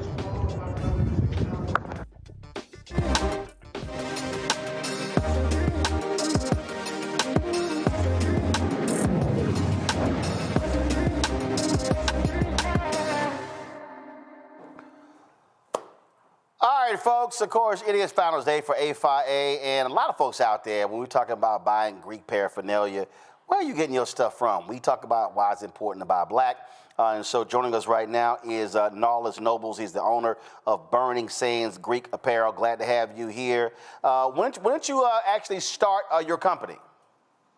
So the company was actually incorporated in 2021 August, but I didn't actually start selling until 2022. And so, obviously, you don't just sell, you're a brother, but you don't just sell this alpha stuff. How has it been going since you actually launched the business? So, very supportive. So, so far, we've kind of expanded the business in the fraternities first. And we've had great success in the first year. And we have now just started to launch in females apparels. So Delta's being the first of our females that we have launched for. We're trying to get the other organizations also involved in this next year. But overall, the business has been great. We have had an amazing amount of support from the different organizations, and definitely appreciate the success thus far. Of course, this was when I spoke to the AKAs in Huntsville, Alabama.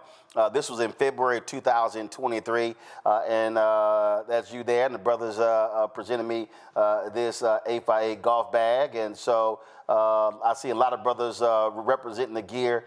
And the thing that I keep saying is that, look, you got Divine Nine, black fraternities and sororities, and so if we're going to be supporting businesses, it might be the business that we actually own who understand our needs and desires.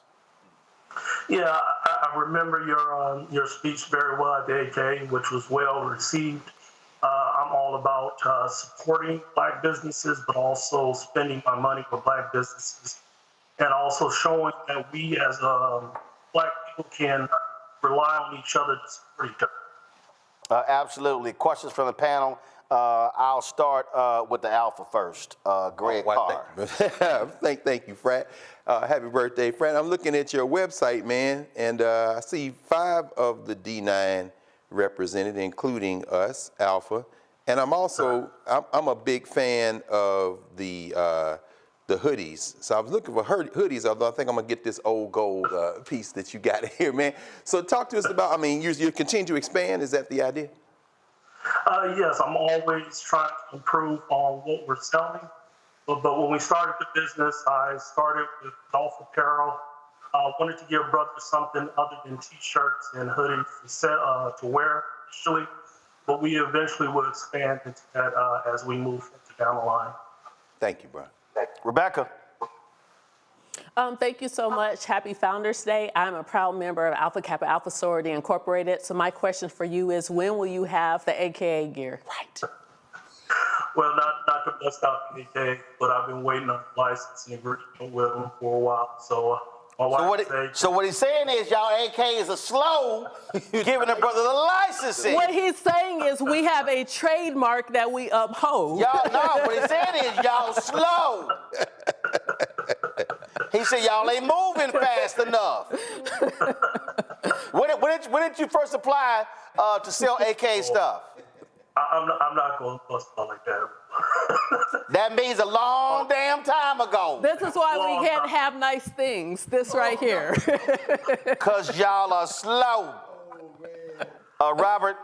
I want to talk a bit about why it's so important to support officially licensed black-owned businesses doing this work, because during the pandemic, everybody got a Canva subscription, they got a sublimation printer, they ordered some T-shirts from AliExpress, and then they got a Cricut machine, and they started printing their own merch and apparel. You go to Homecoming, they got the line names, they got everything, and they do it in the fourth floor in their house, right next to your husband's TV studio that he built out and did not know he was sharing the fourth floor. But with that being said, can you talk about why it's important to go with the officially licensed product and not just, kind of the off-brand merch that some people might be making? You're saying don't be buying bootleg stuff. Go ahead. Pay the extra $20. Go ahead. You're robbing from your organization. If you're producing stuff and not giving to the organization or giving back to the organization. But it's also if you're purchasing, you're literally robbing from your organization. Is a sense of not supporting your organization. How can you call yourself a member and still support organization, not registered or licensed to sell paraphernalia? Well, absolutely. And so what would you say is your most popular item? I would say my leather products, the backpack, probably sold over 150 backpacks. Oh, wow. And then lately, is in the golf bags also. Okay. All right then. So what's the website that people want to be able to get their gear? Where should they go? The website is www.burning-sands.com. Burning-sands.com. Folks, with a promo code, Roland Martin, you get a 10% discount. You use that promo code, so go to burning-sands.com. And this is actually one of the sweaters from Burning Sands that I'm rocking right now. It looks great, bro. Yeah, I think it is one of y'all. So I'm like, hold up, I got the vest and I got 3 other ones. So I got the one you got on. I almost wore that one. I'm glad I didn't wear that one. I wore the different one. And so y'all, this actually zips. This collar actually zips from top to bottom. So and it actually has pockets on here as well. So it's pretty cool, pretty cool. So Nas, I appreciate it, man. Thanks a bunch. Good luck. Thank you, Brother Mo. All right, folks, we come back. We're going to talk about pardons. Folks are saying to President Biden, okay, you hooked your son up. You need to do a lot more damn work when it comes to pardons. We'll talk to Kimba Smith next, right here on Roland Martin Unfiltered on the Black Star Network on this 118th anniversary of the coldest and the boldest fraternity of them all, Alpha Phi Alpha Fraternity Incorporated.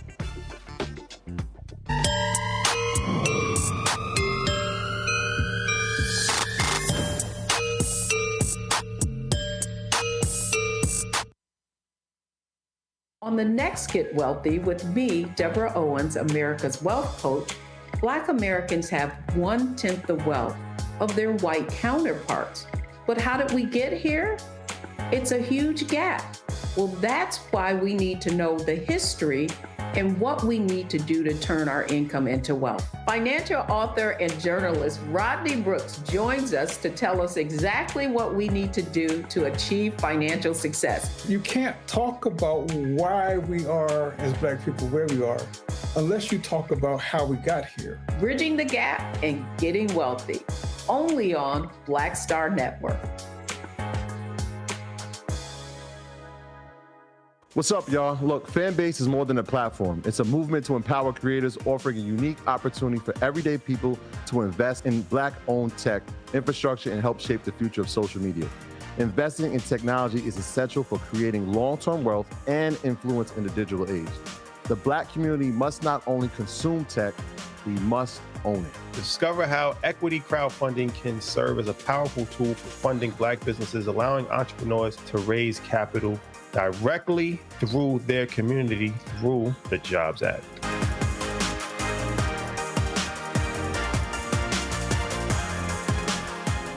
Hatred on the streets, a horrific scene, a white nationalist rally that descended into deadly violence.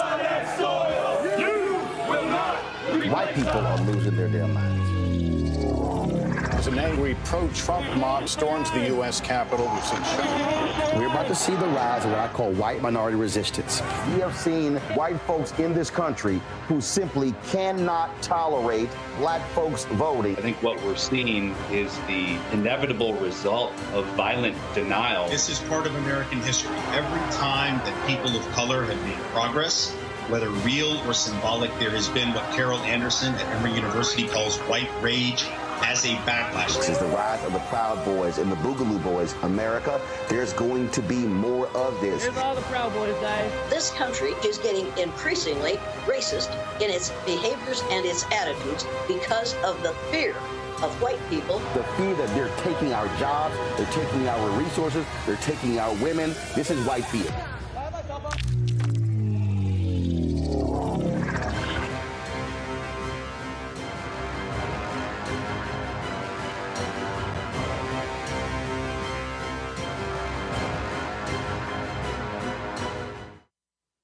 Greetings, I'm Mark Tillman, 34th General President of Alpha Phi Alpha Fraternity Incorporated. Wishing my brothers a happy 118th anniversary. And you are watching our brother, Roland Martin Unfiltered, on the Black Star Network. Hey everybody, this is saxophonist Gerald Albright, and I'd like to wish all of my brothers from Alpha Phi Alpha Fraternity, the original fraternity, a happy Founders Day. And you're watching Roland Martin Unfiltered on the Black Star Network. 06.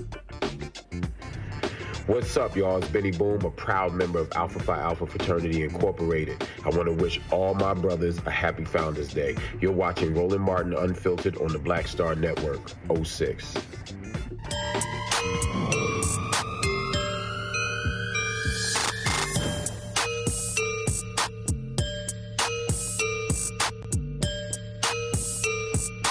All right, here we go. All right, folks, let's talk pardons. President Joe Biden is still catching hell because he gave a pardon to his son. I don't know why these Democrats keep whining and complaining. That's what happens when you got the power. But now others are saying, wait a minute, are you going to go further? Are you going to go broader? What else are you going to do, President Biden? When you look at his clemency rates, the numbers are extremely low. I'm talking about damn near Nixon level low. And so he is not being very aggressive in driving these pardons. But now others are saying, guess what? There are a lot of nonviolent inmates who need clemency, who've been waiting behind bars. My next guest spent 6 years for 24.5-year sentence on drug-related charges in 1994 before being granted clemency by President Bill Clinton. Kimba Smith is the author of Poster Child, a memoir about how she ended up in a federal prison. She joins us right now. BET Plus is also streaming a film adaptation of her life titled Kimba. Here is a sneak peek at that movie.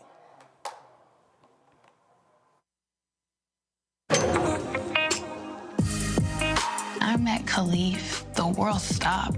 So beautiful. It's nothing.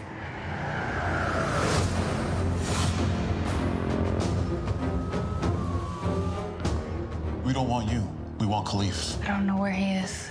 If you sign the plea deal, at most you'll serve 24 months. The defendant is to be committed for a term of 294 months. Kimba didn't handle, use, or sell drugs. She got caught up in the war on drugs. It's a fight they want, it's a fight they're gonna get. The president needs to release her now. I don't want this to be the end of my story.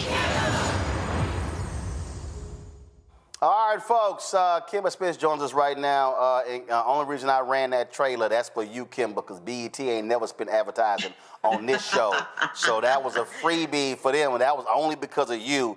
And so BET, y'all see this segment, y'all ain't never spent a dime on this show, to let y'all know. So let's jump right into it.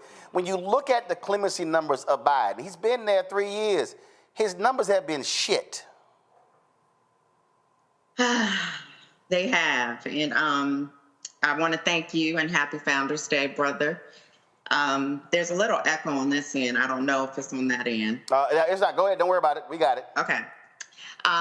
Yeah, he could definitely do better. I'm frustrated in the fact that I have a friend and her character is actually in my movie. Her name is Michelle West, and so she's been in prison for over 32 years, and I know that her application's been in on the pardon attorney's office for 4 years now, and she didn't get a response during President Obama's administration, President Trump's administration, and she's someone who I was incarcerated with. So part of the impact campaign that's been launched along with the film is urging President Biden to commute her sentence along with other women's sentences, because there are a lot of women who are incarcerated who have experienced trauma, like myself and my story, where I was involved in a relationship where there was domestic violence. And so I hope that President Biden will take cases like Michelle West in consideration and other women.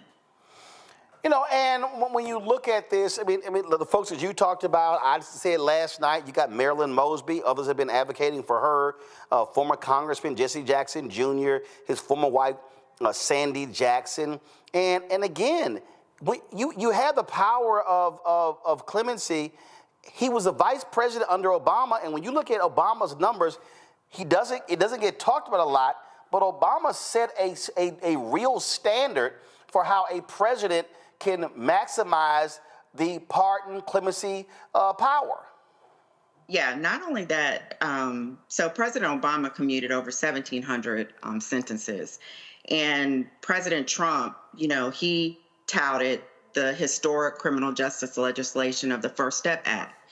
I don't understand why we're waiting up until this 11th hour to do these mass commutations, clemencies. And I know people that I work with in this criminal justice community, we're like, okay, when is it going to happen? And so when he did pardon his son, Hunter Biden, obviously, you know, we all in this community understand why he would do that. I mean, my parents, they told me to tell you hello, brother, but any parent can understand that situation. But when you have so many individuals that have filed clemency petitions, and I don't talk about myself that often, but I actually have a part in petitioning as well.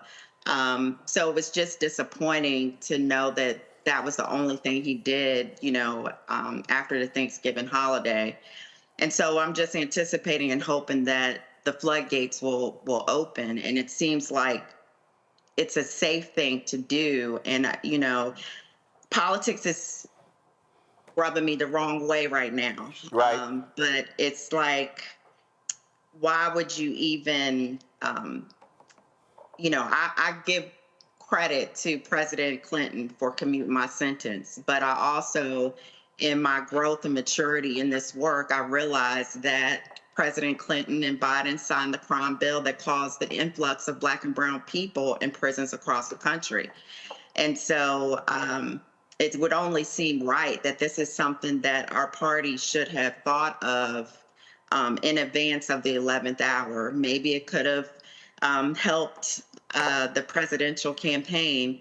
But I just know that, you know, I heard some of a previous segment, and, you know, I can't tell you with the impact campaign and going across the country to colleges and schools, how many young people have told me that their parent, their mother, their father, their brother, their uncle was incarcerated. And so I do think that criminal justice is a field, especially when it's one thing if you don't care about the person who committed the crime.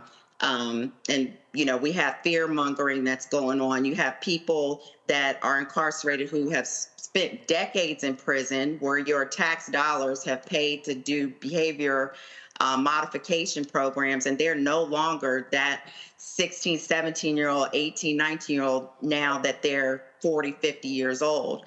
And so we need to make sure that we are addressing the issues that are impacting our communities the most and not tiptoeing around it, especially when you have in some red states, and it seems like where they're doing more work centered around criminal justice reform than my home state of Virginia. And so I just feel like that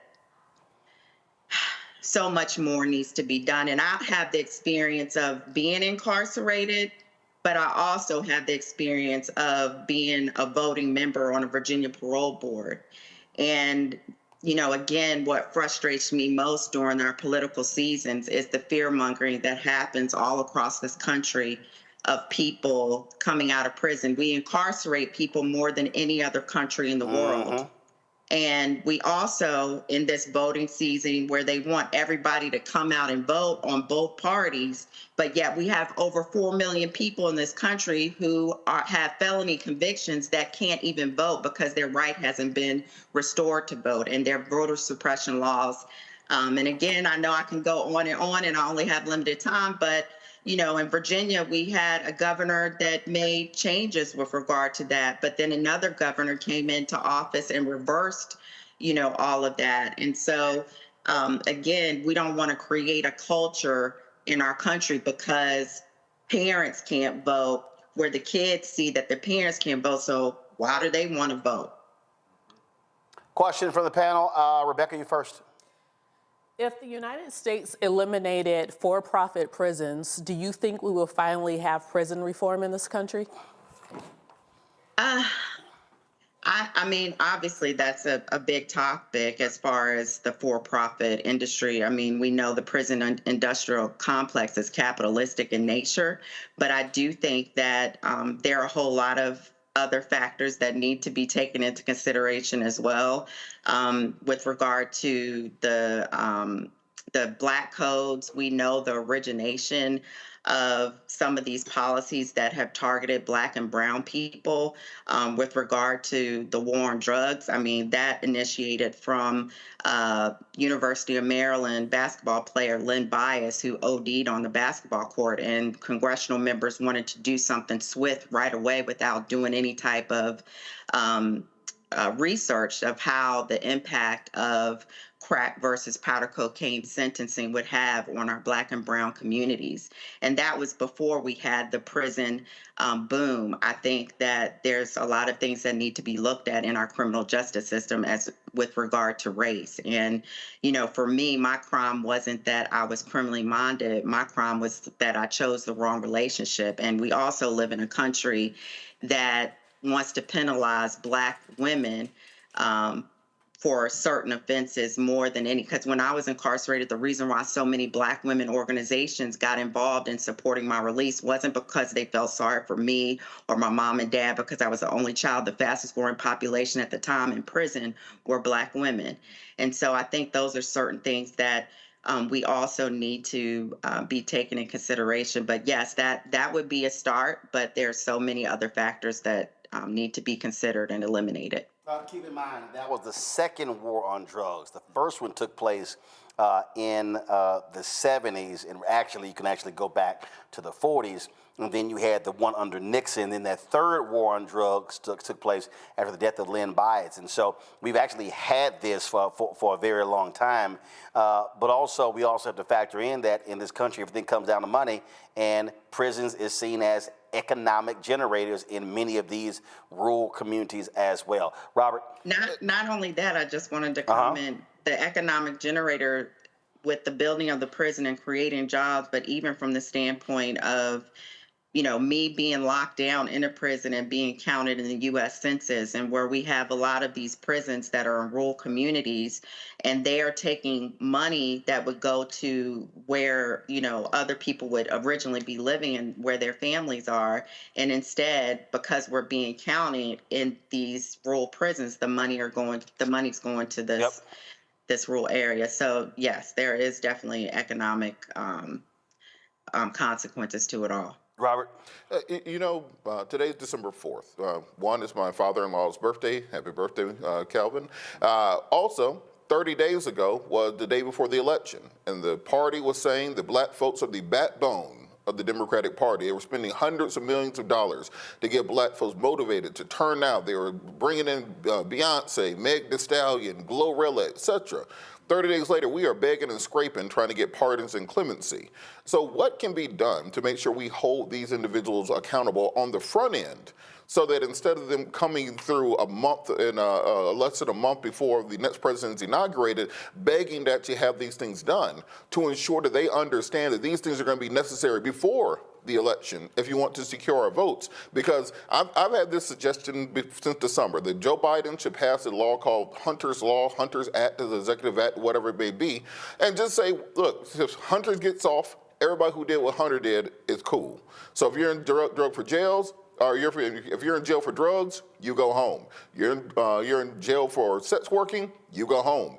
Because there's no reason for us to have this two-tiered system, but until we put actual consequences and repercussions for these politicians not to deliver, we're going to still get the same double talk where last month we were doing the electric slide in the aisles to get Kamala elected, and now we are begging and prostrating ourselves just to have basic criminal justice reform and human rights. Well, I'll add to this, Kim, before you answer that.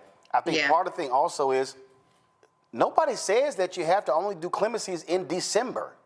Right. It's like there's this thing like, okay, let's do clemencies around Christmas.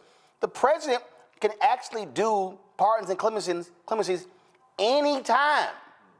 You can do it in January, February, March, April, May. That's sort of this thing. So let's wait till Thanksgiving and Christmas to talk about pardons and clemency. And actually, Liz Oyer, who's head of the Pardon Attorney's Office, I mean, she basically and her office were encouraging people to apply for clemencies way before now. And I can remember when I received my clemency, it was just before Christmas, December 22nd. But there were a batch of clemencies that were done like that summer in July. And I can remember my Congressman Bobby Scott, he was, you know, trying to push LDF to get my stuff in, you know, before July, but it just wasn't able to, you weren't able to do it. But to answer your question, you know, I think that we as a community, like, honestly, with this criminal justice reform movement, typically over the years, I've seen it change some, but the majority of the groups and organizations that you would see fighting for these criminal justice issues didn't look like you and me. But yet we're the ones that are being disproportionately impacted in our system. And so I'm grateful for Congressman Scott, but ultimately we need to be holding elected officials accountable that are holding these seats and let them know the changes that we want to see with regard to clemency and pardons. You know, again, I just mentioned Congressman Scott was, you know, my advocate, and we need to make sure that there are other congressional members, that there are organizations that come together to push some of these people to want to do the right thing as it revolves around criminal justice. But I'm frustrated because we are, again, at this 11th hour, and, you know, there are people that are, you know, getting lists to be able to give to, you know, White House counsel or different people that they know within the administration. And, you know, I had big organizations that were, you know, supporting me. You know, Alice Johnson had Kim Kardashian. There are so many of our people that don't have national organizations, don't have congressional members. And so there really needs to be a legitimate process. It used to be a parole board for the federal Bureau of Prisons, for the federal government, but that's no longer in existence. And then the other question is, why do we have a system that's set up where the pardon attorney's office is within the Department of Justice, and basically some of the same people that wanted to give us these harsh sentences and keep us in prison are the same people that are dealing with these pardon applications. So there's a lot of restructuring that I think that needs to happen, and there also needs to be the staffing to be able to handle looking at these opportunities, because I'm sure the pardon attorney's office has been overworked. But I do hope that our administration is comfortable in doing these mass commutations. As long as there's no threat to public safety, I feel like that our administration should just go for it. Greg? Thank you, Roland, and thank you, Sis Kim. It's hard to believe that it's been almost 30 years since you were on the cover of George Curry and Emerge magazines. I still have my copy. You in your high school graduation attire, Kimba's story, and never forget that. And of course, Elaine Jones, as you said, with the Legal Defense Fund, writing in the beginning of that issue about the dilemma that you faced. Earlier, you said you were hopeful, and then you just kind of reiterated it a moment ago in response to Robert's question. We know that Biden could do a lot of things. I mean, sure, Marilyn Mosby, as far as I'm concerned, he should do something. He should pardon Marcus Garvey and have Kamala Harris, whose daddy's from Jamaica, make the damn statement if he wants to drive these white boys wild. But in reading through your work with the Drug Policy Alliance and just reading over your website, when you ask at the end of one of your fact sheets, beyond the review of how marijuana is scheduled under the CSA, what other actions can the Biden administration take to end criminalization and its harms? And of course, at this point, we're at the 11th hour, as you say.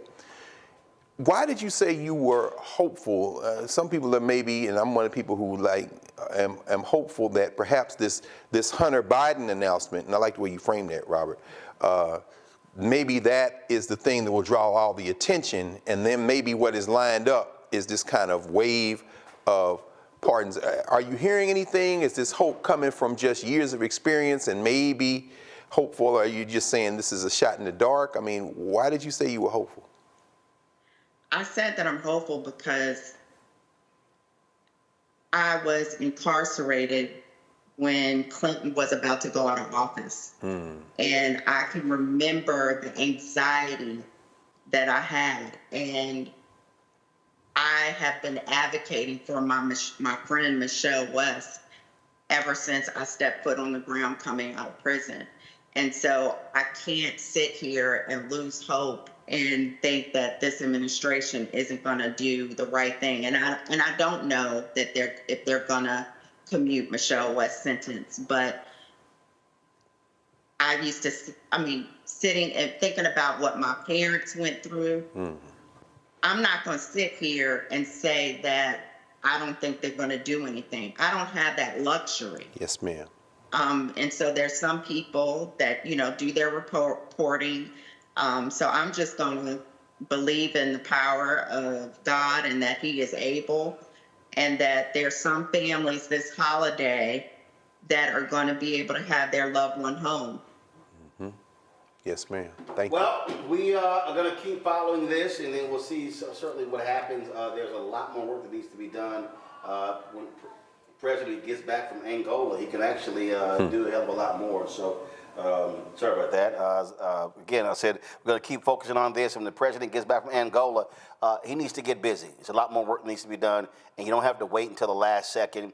And again, I hope, but you're absolutely right, we also need black organizations advocating about this year-round, and because there are a lot of white folks with these organizations who are advocating for a lot of people who look like us. And unless a celebrity gets involved, then all of a sudden folks begin to wake up. It actually shouldn't take that. And honestly, whoever's in office, I will say, my friend Topeka Sam and Van Jones with the First Step Act, there were a lot of people that came home under that administration as well. And so that was a lesson for me because, again, I don't have the luxury to just sit back and, complain when I understand what a day is. And so it's just really important, whoever's in office, that we push them to do the right thing, to offer people second chances and help to change the narrative in our country as far as people coming out of prison. Absolutely. Kim Smith, we appreciate it. Thanks a lot. Thank you. All right, folks, when we come back, DOJ drops their report on the excessive force being used against black people by the Memphis Police Department. We'll tell you about that. And also, I wish Mitch McConnell take his punk ass home and retire. I gotta talk about this BS that he said about these federal judges. Wait till we tell y'all about that next. You're watching Roland Martin Unfiltered on the Black Star Network. Don't forget, support the work that we do. Give to us via Cash App. Use the Stripe. I know it's a lot difficult, people. It's not as easy as it used to be, but Cash App got rid of all of our accounts. They changed their rules. And so use the Stripe app if you want to support us via Cash App. We certainly appreciate that. Send your check and money order to P.O. Box 57196, Washington, D.C. 20037-0196. PayPal, R. Martin Unfiltered. Venmo, RM Unfiltered. Zelle, Roland at RolandSMartin.com. Back in a moment.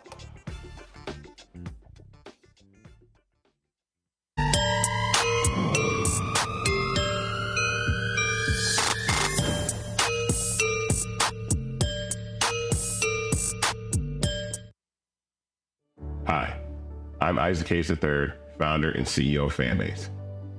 Fanbase is a free-to-download, free-to-use, next-generation social media platform that allows anyone to have followers and subscribers on the same page. Fanbase was built through investment dollars from equity crowdfunding from the Jobs Act. People just like you help build Fanbase, and we're looking for more people to help build Fanbase. We are currently raising $17 million in a Regulation A crowdfund on Start Engine. We've already crossed $2.1 million, but we're looking to raise more capital from people just like you that deserve the opportunity to invest in early-stage startups without having to be accredited investors. So right now, I'd like you to go to startengine.com/fanbase and invest. The minimum to invest is $399. That gets you 60 shares of stock in Fanbase right now, today. And then use Fanbase to connect with friends, grow your audience, and be you without limits.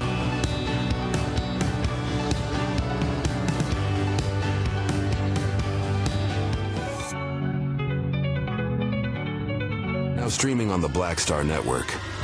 I had been trying to get a record deal for a long time. When I finally got signed to the Motown record label in 2003, I was 34, 35 years old. And up until that time, I had been trying to get record deals the traditional way. You record your demo, you record your music, and you send it, to the record labels, or maybe a friend of a friend knows somebody that works for, the record label. And really, chemistry that was my last-ditch effort at being in the music business. How long have you been trying? I've been trying since I was a teenager. Wow. And I'm grateful that it happened when it happened, because I wasn't prepared, you know, as a teenager to embrace all that comes with a career in the music industry.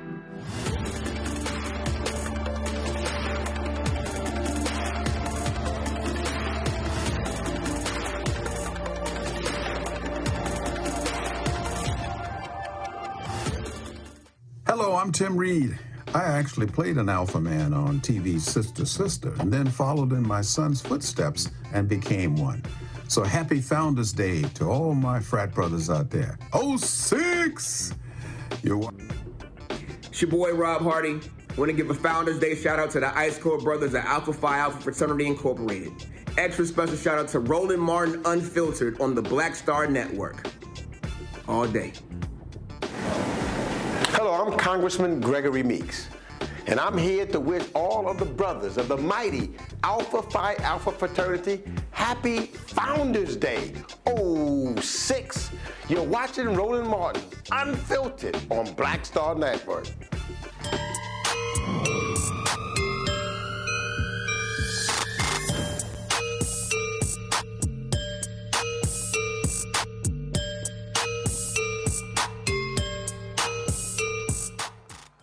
All right, folks, in breaking news, the Department of Justice very late dropped their report into the patterns and practices of the Memphis Police Department. This is the press release right here. It came out today. Comprehensive report, they established that the Memphis Police Force use excessive force. They conduct unlawful stop, searches, and arrests. They unlawfully discriminate against black people when enforcing the law. They unlawfully discriminate in the response to people with behavioral health disabilities. It also says the Justice Department also identified serious concerns about MPD's treatment of children. Finally, the department identified deficiencies in policy, training, supervision, and accountability that contribute to MPDs in the city's unlawful conduct. It says here the city and MPD cooperated fully with this. This investigation opened on July 27, 2023, after the brutal murder of Tyree Nichols. And so this is, again, this is the press release here. They have the whole report that was released as well that details all of this here. And so when you look at that particular report, you'll see right here where it lays out, again, racial segregation, poverty, and public safety challenges. And then it goes on here to say excessive force. You look at unjustified neck restraints. The police department uses unreasonable force on people who are restrained under control. MPD's use of less lethal weapons violates the law. MPD officers unreasonably shoot at people in cars after placing themselves in dangerous situations. MPD's deficient policies and training contribute to excessive force. Weak oversight contributes to excessive force. They conduct unlawful stops, searches, and arrests. They make unconstitutional stops. They search people unlawfully. They unlawfully search and seize cars. They make unlawful arrests. They discriminate against black people in its enforcement. The police department engages in racially disparate enforcement. The MPD does not assess whether its practices are lawful and effective. Also, discriminate in their response to people with behavioral health disabilities. This goes on and on and on. They lack effective policy, supervision, and training. They fail to hold officers accountable for misconduct. MPD supervisors fail to identify or investigate misconduct. The Internal Affairs Unit does not conduct thorough and objective investigations. The police department does not adequately discipline officers for misconduct. MPD in the city should improve oversight and transparency. This is a 70-plus page report, a stinging indictment of the Memphis Police Department, Robert. And here's the deal, and folk, black people better get used to it. You ain't gonna see these under Trump Vance. This is the 12th under the DOJ under Biden-Harris. There have been 12 or 14 police patterns and practices investigation. That was one, a small police department in Louisiana under Trump-Pence. And I think the big concern people are going to have to understand for those folks who, say, well, I'm voting on the economy or something other, getting rid of the immigrants. This might be the last one of these reports ever. Not just for the next 4 years, ever. Because with those, the Department of Governmental Efficiency, when they're talking about cutting these government programs, these are the types of quote-unquote DEI, minority-focused programs that they are going to be cutting. Vivek Ramaswamy said, we're going to be doing wholesale deletions of departments, firing all the attorneys who work in those areas. They actually, Charlie Kirk has said that one of the greatest mistakes of the 21st century to pass is the Civil Rights Act of 1964, and he is part of that advisory council that is part of determining what programs will be done. So there's a very real chance this is the last report of this nature in American history, and we have to confront the reality that we're going to be going into a place as Black Americans where despite what has happened for the last 150 years, we can no longer count on the protections of the federal government to step in when local racist jurisdictions violate the civil rights of African Americans. And because of that, we have to start developing the patterns and practices on the local level that will be able to handle these things. But without that federal backstop, just look at the 1960s, look at the 1950s. Right. Look at what happened in the lynching movement. That is what happens when we don't have federal oversight. Rebecca? You know, listening to everything that Robert just talked about, it also lets us know the reason why we can't be beholden to a particular political party. And the reason why is those folks don't know how to fight. Because when we have power, when we have access to power, we actually have to go at 100 miles an hour, and we have to implement all these things and burrow it inside of government where it becomes permanent, or it becomes harder just to pull out of government through a department of efficiency. And I think we have played the game too polite. And I think we're going to have to go back to some of our leaders that led us to the 60s civil rights movement. We're going to have to go back to that thought of Malcolm X. We're going to have to go back to that thought of all those people who, unfortunately, like you said, the Boule type view as too radical. Guess what? That's where we're at in America now. We actually have to be radical for our existence if we actually want to live as a community over the next 150 years, because we're going to have to dig deep and learn what got us out of here in order to get us to advance us with where we're at now in history. Yeah, I think this is not then in this sense. I'm very much, well, I've always been ambivalent about the project of the United States of America. I mean, it's a criminal enterprise from the beginning, but I mean, it just is. It's not a matter of opinion. At the same time, Reconstruction, the first Reconstruction, as you say, that was as close as this country ever came to being something other than what it was set up to be. It failed because they couldn't break the grip of white nationalism. And so that second Reconstruction, a century later, like you talk about, that was an attempt to, using the amendments of the first Reconstruction, try again. And Charlie Kirk, who is a magnificent example of an inbred, useless waste of DNA, is empowered and emboldened now because he sits at the top of this rocket of white nationalism that started 500 years ago, so that someone like that, not only utterly unremarkable, but really a useless human being, feels empowered because of the uselessness of white nationalism. This country is on the verge of being broken up. And that's okay. In fact, it might be the only way to do it. And I think that's because exactly what you are saying. The local dimension, the state level dimension, white nationalists love states' rights when they're in control. They love the federal government when they're in control. To the point you made earlier, Rebecca, this is about control. And ultimately, I think finally, what we're looking at is Kristen Clark would have been nice if she was Attorney General. Well, guess what? You didn't have the guts to put a real Attorney General in, just like you was going to put Merrick Garland's useless affirmative action ass on the Supreme Court. This is white nationalism as it works. Well, fine. As Ralph Bunche said, the Negro is a special ward of the federal government. If we're not going to have that as a weapon, perhaps, as you say, Rebecca, we can retreat to our sensibility that has kept us alive in this criminal enterprise all along, which is we have to rely on ourselves. That can happen at the state level. It can happen at the local level. And when these white nationalists come in, and the white adjacent nationalists like Robert Swamy come in to try to use this, the federal government as a cudgel, I say let's dance. Because you're going to wreck this thing. And it probably needed to be wrecked from the beginning. And you won't have the ability to punish us because you won't have a federal apparatus that has much teeth in it. Because you're going to end up, you know who's going to end up catching the stray? Those millions of white people who think that their whiteness is going to save them, and it won't. Well, let me go and put this on whilst I'm talking about this. So, if y'all want to see some stupidity, Senate GOP leader, actually he's a minority leader, Mitch McConnell, he's not happy about two federal judges reversing their announced retirements after Trump won. McConnell criticized the pair of, quote, partisan Democrat district judges who plan to unretire after, quote, the American people voted to fire Democrats last month. Listen to this SOB. Just before Thanksgiving, the Senate reached a deal on judicial nominees. Republicans would forego our available procedural roadblocks on the remaining nominations to district courts, which have the votes to be confirmed. In exchange, the Democratic leader wouldn't bring any of the remaining nominations to circuit courts to the floor because they don't have the votes to be confirmed. As a result, President Biden is getting around a dozen more district judges, and the next president will get 4 more circuits to fill. At least, I expect he will.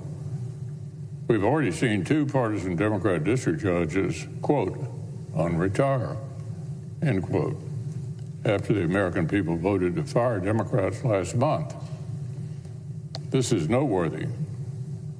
Looking to our history, only 2 judges have ever unretired after a presidential election. 1 Democrat in 2004 and 1 Republican in 2009. But now, in just a matter of weeks, Democrats have already met that all-time record. It's hard to conclude that this is anything other than open partisanship.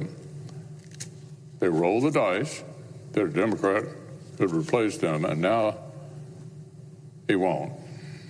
They're changing their plans to keep a Republican from doing it. It's a brazen admission, and the incoming administration would be wise to explore all available recusal options with these judges, because it's clear now that they have a political finger on the scale. This sort of partisan behavior undermines the integrity of the judiciary. It exposes bold Democrat blue where there should only be black robes.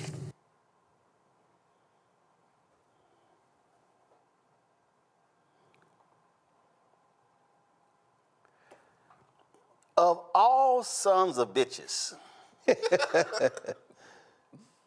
to try to lecture about history in the federal bench, this the same asshole who kept a Supreme Court seat open for 10 months when Scalia died to prevent President Obama from appointing a Supreme. He appointed Garland.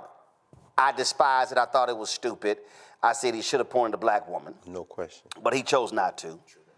They said, we ain't even giving you a hearing. We ain't even gonna give you a hearing. Then, when Ruth Bader Ginsburg dies, he rushes through in the middle of a presidential election after lecturing everybody, well, we should let the voters decide in November when it came to Garland, rushed Amy Coney Barrett through because they knew Trump was going to lose to Biden. This is the same man who blocked 100 judges from being appointed by Obama, and that's how Trump was able to appoint 234, 237. 100 of those were supposed to be under Obama. And then now, your old crypt-keeping ass wants to stand here and complain, well, that's not right, that's not fair, this is not right, these judges decide to unretire. They got that right. I've seen athletes announce retirements and say, I'm gonna keep playing. I've seen politicians like Susan Collins announce, I'm only gonna run for 2 terms. Her ass been there damn near 30 years. We see it all the time. Oh, but now the crypt keeper. Mitch McConnell is upset because 2 judges, they broke the all-time record. We've only had this happen twice before in history. Once in 2004 by a Democrat, and once in 2009 by a Republican. So now 2 judges do it. You know what? I hope every Democratic judge that said they was gonna retire don't retire. Okay, but shall we remind y'all what happened when Anthony Kennedy when the deal he cut, he stepped down. Oh, I'll step down if y'all appoint my chosen successor. That was Brett Kavanaugh. This is some bullshit, Rebecca. and he the last person I want to hear from talking about judges and deals and stuff like that. I mean, listening to him, I guess his factory reset that he did on camera last year didn't take. You know, here's the thing. We really need Dick Durbin to go ahead and remove those blue slips. He won't. If Mitch McConnell is going to say what he says, then you know what? Give it to him. If he thinks that Democrats are being partisan around the judiciary, then do it. Remove the blue slips, because we know right now that means that what that means for viewers is that it would just go to regular order, where it is a simple majority vote up and down whether or not this person is going to become a judge. I think the rules of the Senate right now just says it's going to be 2 hours of debate. There can't be any filibuster, so it doesn't require 60 judges. So at that point, go ahead and run the numbers up. We have about 30 days until the next Congress gets sworn in. We have about 6 weeks until the next president gets sworn in. So run up the numbers. Robert? Everybody keeps talking about Gucci Mane came back from prison's a clone. That's a clone of Mitch McConnell. The real Mitch McConnell been dead for 10 years. That's a clone. Because there's no way that somebody who held up that many judges, who held up Merrick Garland, who literally said the era of bipartisanship is over. He said that almost 10 years ago. So that Mitch McConnell clearly is dead, and that is either a clone or that's one of those Elon robots. Because there's no way you can be that brazenly hypocritical. There's no way that you can look at the American people in the eye and attempt to have any moral authority. When one day you're saying that you are completely against Trump and you need to impeach him, we need to let the judicial system handle this, and then next thing you know, you're saying, well, the judicial system can't handle this because he's the president. These people are playing by a different set of rules. I think we have to understand the kids, close your ears.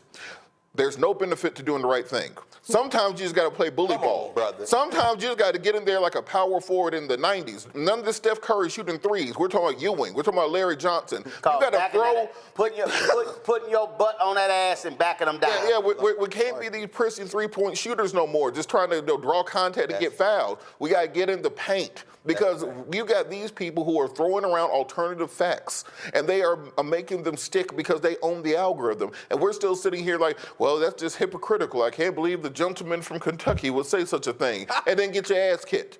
No question. Play bully ball. Yes, sir. Yes, sir. I thought maybe the video was still running, but I realized you stopped it because, he does tend to freeze, as you say, Rebecca. That's the reason. But I mean, we saw in this week, 2 federal judges were approved, one in California and one in Massachusetts. But Schumer, to the point that you make on the blue slips, which he's not going to do, Schumer and them made a deal. So there are 4, and you heard the Crypt Keeper talk about it. There are 4 circuit level judges that they agreed not to advance in order to get these 2 district level judges. The Democratic Party is not. Actually, I think it was 12 district judges. The districts, right? I think and 2 of them got appointed this week, right? Right. In exchange for the money ball, right? Which is, of course, the circuit courts. And appeal, right? Right. I mean, if this project continues, and again, it's not at all clear that it is, not in the current form, because states' rights works both ways. Mm-hmm. So as they're Trump-proofing in California and Maryland and places like that, as North Carolina can be swept, as you say, and Georgia. This could be this is a cold civil war that's going to heat up over the next 4 years. But when it comes to the federal bench, it's very clear. This is more than just law making and lawfare. This is about the concept of a nation and the idea of fairness. As you say, once it's broken, it's not going to be put back together. This man, who is dissembling toward the same night that awaits us all, is responsible more than anybody else in the Senate for ripping up the floorboards of this funky criminal enterprise. And the only thing that was holding it together was the idea that there is some level of fairness that can be imposed. That's why you see a Kristen Clark, people say, well, like her or not like her, this is wrong. Oh, yeah. There's no such thing as this is wrong with these people. And what they're going to find out is none of us ever believed that in the first place. And the only thing keeping us from your ass was the idea that it could be something different. But I think this time when they wreck it, we're going to worry about 100 years from now. It ain't going to be in the United States in 100 years. It might not be 1 in 50. And in January, the Republicans will have a 53-47 majority in the United States Senate. Luckily, we won't have those turncoats, Kristen Sinema and Joe Manchin. They'll be gone. But the reality is that, you're right, Dick Durbin has abided by the blue slip. But let me also remind people, Mitch McConnell, there was a Democratic senator and a Republican senator. That's right. That did not want a judge picked. That was in Wisconsin. That's right. Rob Johnson and Tammy Baldwin. That's right. He was like, I don't give a damn. We put them on the bench. That's right. He ignored the blue slip. That's right. But again, Democrats want to play by the rules because if we don't, they gonna do. This is what Democrats say. If we don't do, if we do this, then when they get power, they gonna do it. They've already shown you they're going to do it. Right.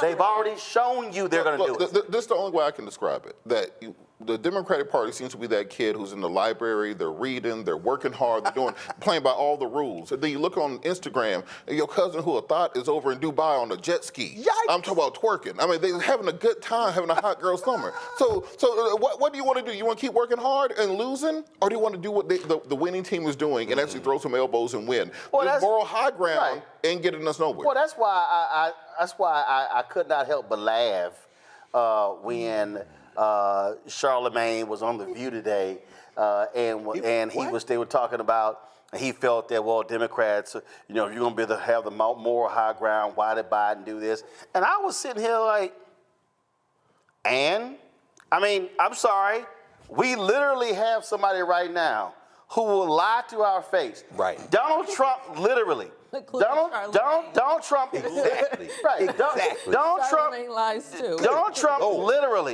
literally sat there. I don't know nothing about Project 2025.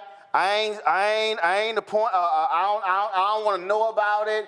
And all these media people like, well, see, he said he didn't know anything about it.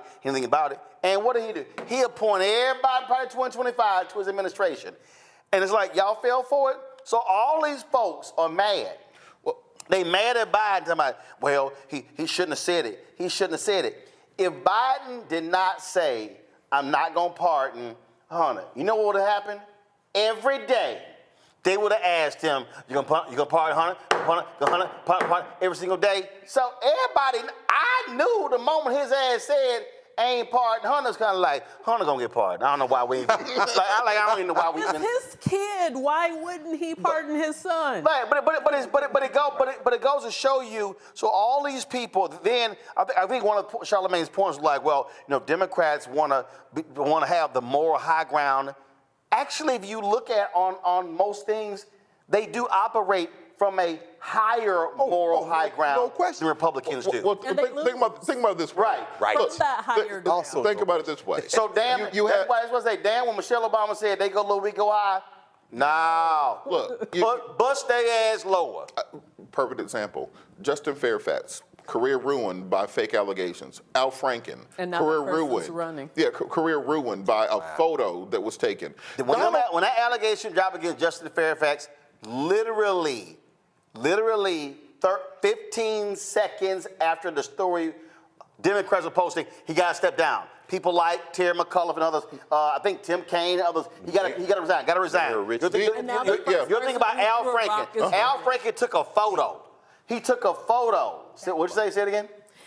And the black person that Terry McAuliffe used to throw that stone at Justin is now running next year in Virginia. And his campaign manager is McAuliffe's daughter. There it is. Well, what got me was Al Franken. Al Franken is forced to resign for taking a picture of a joke. Right now, you got Peter Hegseth. Come on. Okay. Who's Matt Gates? Whose mama. Then his mama go on Fox News today, blasting New York Times for printing my letter. What? Your ass wrote it. You wrote that. How you mad? Because you wrote your son a letter calling him out for being abusive towards women, and then you want to gaslight us. Son ain't ish. Just think about this for a second, though. As a Democrat, your career is over if you take a picture that's wrong. RFK admitted to raping a nanny. Donald Trump was found liable. No, you can't move on. Okay, the nanny. His wife killed herself after reading his diaries of his numerous affairs, 30, 40, whatever. The man cut the damn head off of a whale. He tried to eat a bear. He got a worm in his head. Funny. Donald Trump over here, I cracked up with that Indian dumbass Scott Jennings. Matter of fact, I just saw the video. Scott Jennings on CNN. Well, it was just, it wasn't called for them for the New York Times to report a private letter. And then the Smart responded, but y'all had Hunter Biden's junk on billboards. So it's like they sitting here like, this isn't right. This is. Peter Navarro. Come on, man. Peter Navarro left prison, went to the RNC the next day after he left prison, and is now in the cabinet. And we are ending people's careers over pictures from 10 years ago. Right. So the reality is, Democrats, this is the whole deal. Democrats have been playing by the rules. Yes. Here's the deal. First rule, Fight Club. Let me just be real clear. I don't want to hear no more of this bullshit. If America decided to vote for a man who is a massive liar, who cheated on his taxes, who had his foundation shut down, who overvalued his businesses, who got convicted on 34 felonies, who was found guilty of sexual assault in a civil trial, and then kept defaming the woman. The man slept with a porn star, cheated on both wives, lied, got 4, 5 baby mamas, all this sort of stuff. We can go down the line. Led an insurrection, and America said, oh, no, we good. You can still be president. Damn your rules. Right. This is where all bets are off. Don't come at me with no bullshit. So I don't want to hear nothing about Peter Hegseth. Where are all y'all conservative evangelicals? Where y'all at? Where y'all at? The Lord is and then, matter of fact, Eric Erickson, a conservative Republican from Georgia, he goes, well, everyone's a sinner. And that was 7 years ago. That was 7 years ago.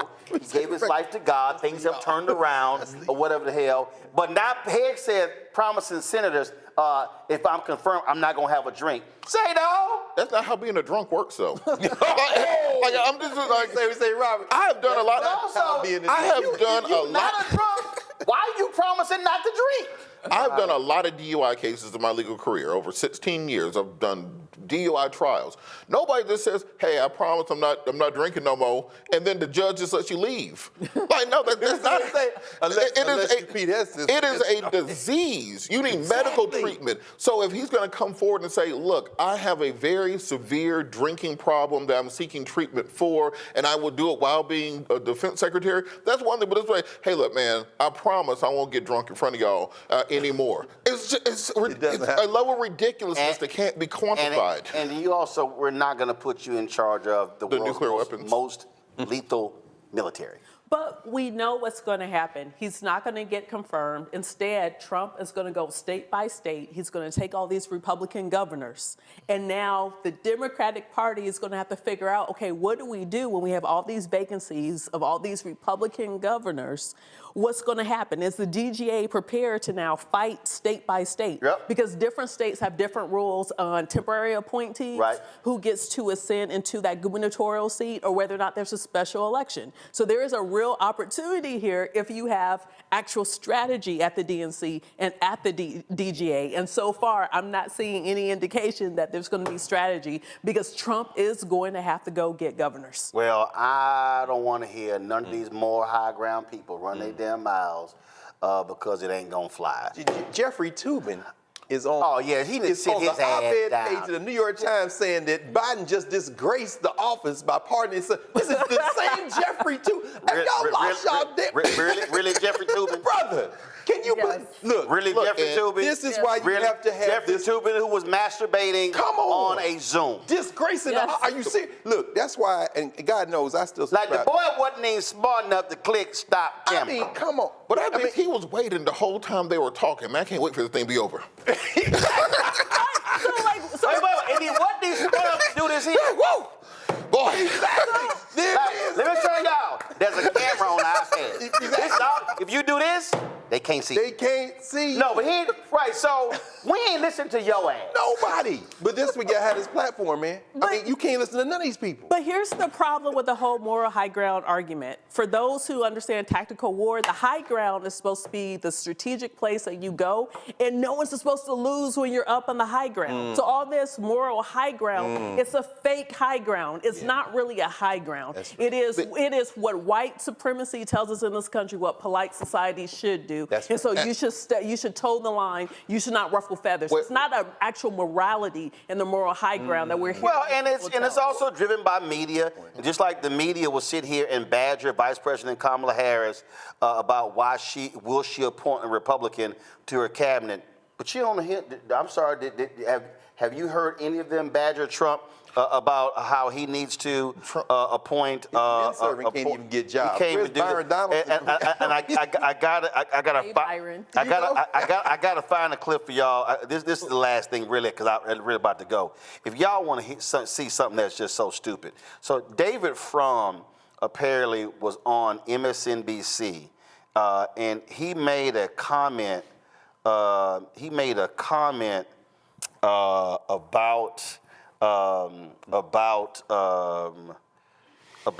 Peter Hegseth. And y'all, if y'all want to see a case of kissing a lot of ass, Lord have mercy, Mika and Joe. Oh, Mika literally apologizes to the audience at the shot that David Frum took at Fox, and it's like, wait a minute, hold up. All the trash Fox, hold on, let me play this for y'all. Give me 1 second. I saw this and I said, y'all gotta be kidding me. But this goes to show, Mika and Joe are so scared of Donald Trump. They are so scared. What does he have in them? Hey, he got text messages or whatever, pictures. I don't know. Watch this here. Watch this here. Watch this, y'all. Okay, listen to this. Turn it up. Listen to this. It's right. David, I'll start with you on this. What's your sense of where the Hegseth pick is headed here? Well, just given what one sees on camera, if you're too drunk for Fox News, you're very, very drunk indeed. So that's alarming. In 1989, President George H.W. Bush nominated John Tower, senator from Texas, for Secretary of Defense. Now, Tower was a very considerable person, a real defense intellectual, someone who deeply understood defense, unlike... So because of that comment, if you too drunk Fox News, that means you drunk. Mika literally, y'all, came back on the air and she said later in the program, hold up, they literally apologized for his comment. Wow. Let me get it queued up here. I'm trying to get it queued up for y'all. And again, it goes to show you, okay, play it. Come on now. Oh, wait, hold on. Okay, no, I got the audio up. It's right here. It's up. That's on. The audio's up. All right, well, the audio's up. So Mika said, before we go to break, a little earlier in this block, there was a comment made about Fox News in our coverage about Pete Hegseth and the growing number of allegations about his behavior over the years and possible addiction to alcohol or issues with alcohol. The comment was a little too flippant for this moment that we are in. What? We just want to make that comment as well. We want to make that clear. We have differences in coverage with Fox News, and that's a good debate that we should have often. But right now, I just want to say there are a lot of good people who work at Fox News who care about Pete Hegseth, and we'll want to leave it at that. What? But now you know what you just did, though. More people now know she made that comment than when she made it, because ain't nobody watching MSNBC anymore. Not more than Joe. It really does feel like paper. It really does. But what does it say? What does it say that you gonna apologize for? Fox News, dog, y'all, all day. Nah, that's what you said. Aired an entire segment on MSNBC supporting chemical castration for children and being part of this cabal that wants to mutilate the genitals of teens, but saying that somebody who says that they're going to stop drinking is drinking too much apparently has crossed the line. And doing it with the Republicans, because John Tower was all those things and a stone cold drunk, which is why he couldn't be convicted. Why his own colleagues said, now play it. Exactly. Rebecca, go ahead. Exactly. This is why you need to support the Black Star Network. No question. Because over the next 4 years, if you actually want quality information, and yes, we offer color commentary, but if you want people who are actually talking about issues that impact you, impact your real life, then, you know, you're going to have to tune in to those platforms that's delivering that information. What's unfortunate, we're seeing a lot of the corporate media, unfortunately, we're seeing that they're already showing, just like some of the corporations are backing down from diversity, equity, and inclusion, they're all falling down on the knee and they're getting ready to kiss the ring. And so you have to understand, as you're getting information over the next 4 years, you're going to use a lot of critical thinking and also making sure that you're qualifying where you're getting your information. Let me be real clear, y'all. I just want to be as clear as I possibly can. We ain't kissing no Trump MAGA ass. Come on now. We ain't kissing no ring. We ain't bowing down to nobody. I told y'all what happened when he had a meeting with the TV anchors and I was invited to it. And they invited me to 3 of them. I made 2 of them. Biden people never invited me to 1. Just saying. So Trump walks in. You know, normally when the president, I don't call him the president walks in, everybody stands up, they move to him. Everybody moved to him. I like that Simpsons meme. I fell backwards. So I was standing there, and I was sitting there going, I was like, well, I ain't going to call his ass Mr. President, because he ain't got no respect for the office, so I can't call him President Trump. Not going to happen. Then I was like, I can't call his ass Mr. Trump. So I'm like, damn, what I'm going to say when he... So he's shaking everybody's hand, and he get to me, he stick his hand out. Hi, good to see you. Good to see you. I went, hi. Damn. That was it. You didn't even touch him. That was it. I wasn't about to sit here and call him by no title because he didn't have any respect for the office, so I'm not going to call you by the title of the office. I'm not going to do it. So, yeah, unlike Joe and Mika and Morning Joe, we ain't kissing no Trump ass. I ain't going to Mar-a-Lago. We ain't sitting down. He gonna be talking to Kristen Welker. We already know how that interview is gonna go. He gonna run over her like a freight train. No question. But just as Rebecca said, if y'all want honest conversation about the truth, about what these yahoos are gonna do 2 blocks from us, I'm telling you right now, when they come in here with their carnage, somebody has to speak truth about what they are doing, and that's gonna be us. And we ain't gonna apologize for it, and we ain't gonna bow down to nobody, we ain't kissing nobody, but it's not gonna happen because you have to call out evil when you confront evil. That sign back there, what is it? It's by Ida B. Wells Barnett. It's right there. And this is her famous quote where she said, the way to right wrongs is to shine the light of truth upon them. And that's what we're gonna do. We're gonna shine that light. It's gonna be black and it's gonna be real bright. And we're going to sit here and hit them with the light because it's going to be a whole lot of darkness under these evil people come 12:01 p.m. on January 20th. And y'all already know, on that day, we ain't streaming a damn thing dealing with the inauguration. That's going to be MLK Day. And that's what we're going to be talking about. All right. Just letting y'all know. Robert, Rebecca, Greg, I appreciate it. Happy Founders Day to all the alphas who contribute to us. Thanks a bunch as well. Support the work that we do. Join our Bring the Funk fan club. If y'all want the truth, that's all you're going to get right here. The truth, nothing but the truth. So help us, God. So give to us via Cash App. You can use the Stripe app because the Cash App changed their rules. So here's the QR code right here. You can see your check and money order, P.O. Box 57196, Washington, D.C., 20037-0196. PayPal, R. Martin Unfiltered. Venmo's RM Unfiltered. Zelle, Roland at RolandSMartin.com. Roland at RolandMartinUnfiltered.com. Download the Black Star Network app, Apple phone, Android phone, Apple TV, Android TV, Roku, Amazon Fire TV, Xbox One, Samsung Smart TV. Be sure to get my book, White Fear, How the Browning of America is Making White Folks Lose Their Minds, available at bookstores nationwide. Get the audio version from Audible. Yes, that's me reading it. And be sure to get our new merchandise, the shirt. Don't blame me, I voted for the black woman. Order at blackstarnetwork.com, RolandMartinUnfiltered.com, or RolandMartin.creator-spring.com. Folks, that's it. I will see y'all tomorrow from Oakland, California, the Bay Area. I'm headed there to speak at Frankie Beverly's Private Memorial Service on Friday. So we'll be broadcasting tomorrow from Oakland. To all alphas, happy Founders Day. Holla! A 1986 initiate of the Zeta Pi chapter of Alpha Phi Alpha Fraternity at the University of Georgia, wishing all of my fraternity brothers a happy Founders Day. and you are watching Roland Martin Unfiltered on the Black Star Network. What's going on? This is R&B singer Joshua Showtime Williams, and I just want to wish all of my brothers of Alpha Phi Alpha a happy Founders Day. You are watching Roland Martin Unfiltered on the Black Star Network. Peace. Yo, it's December 4th. You know what that means. That means happy Founders Day to the good brothers of the one and only, the ice cold, the first and the best Alpha Phi Alpha Fraternity Incorporated. My name is Will Packer. I represent that number 6. Osirian Line, Spring 9 Trey, Bloody Beta, New Florida A&M University. Keep it locked right where you at, because you are watching the one and only Roland Martin Unfiltered on the Black Star Network. 06, bro. Happy anniversary, bruh.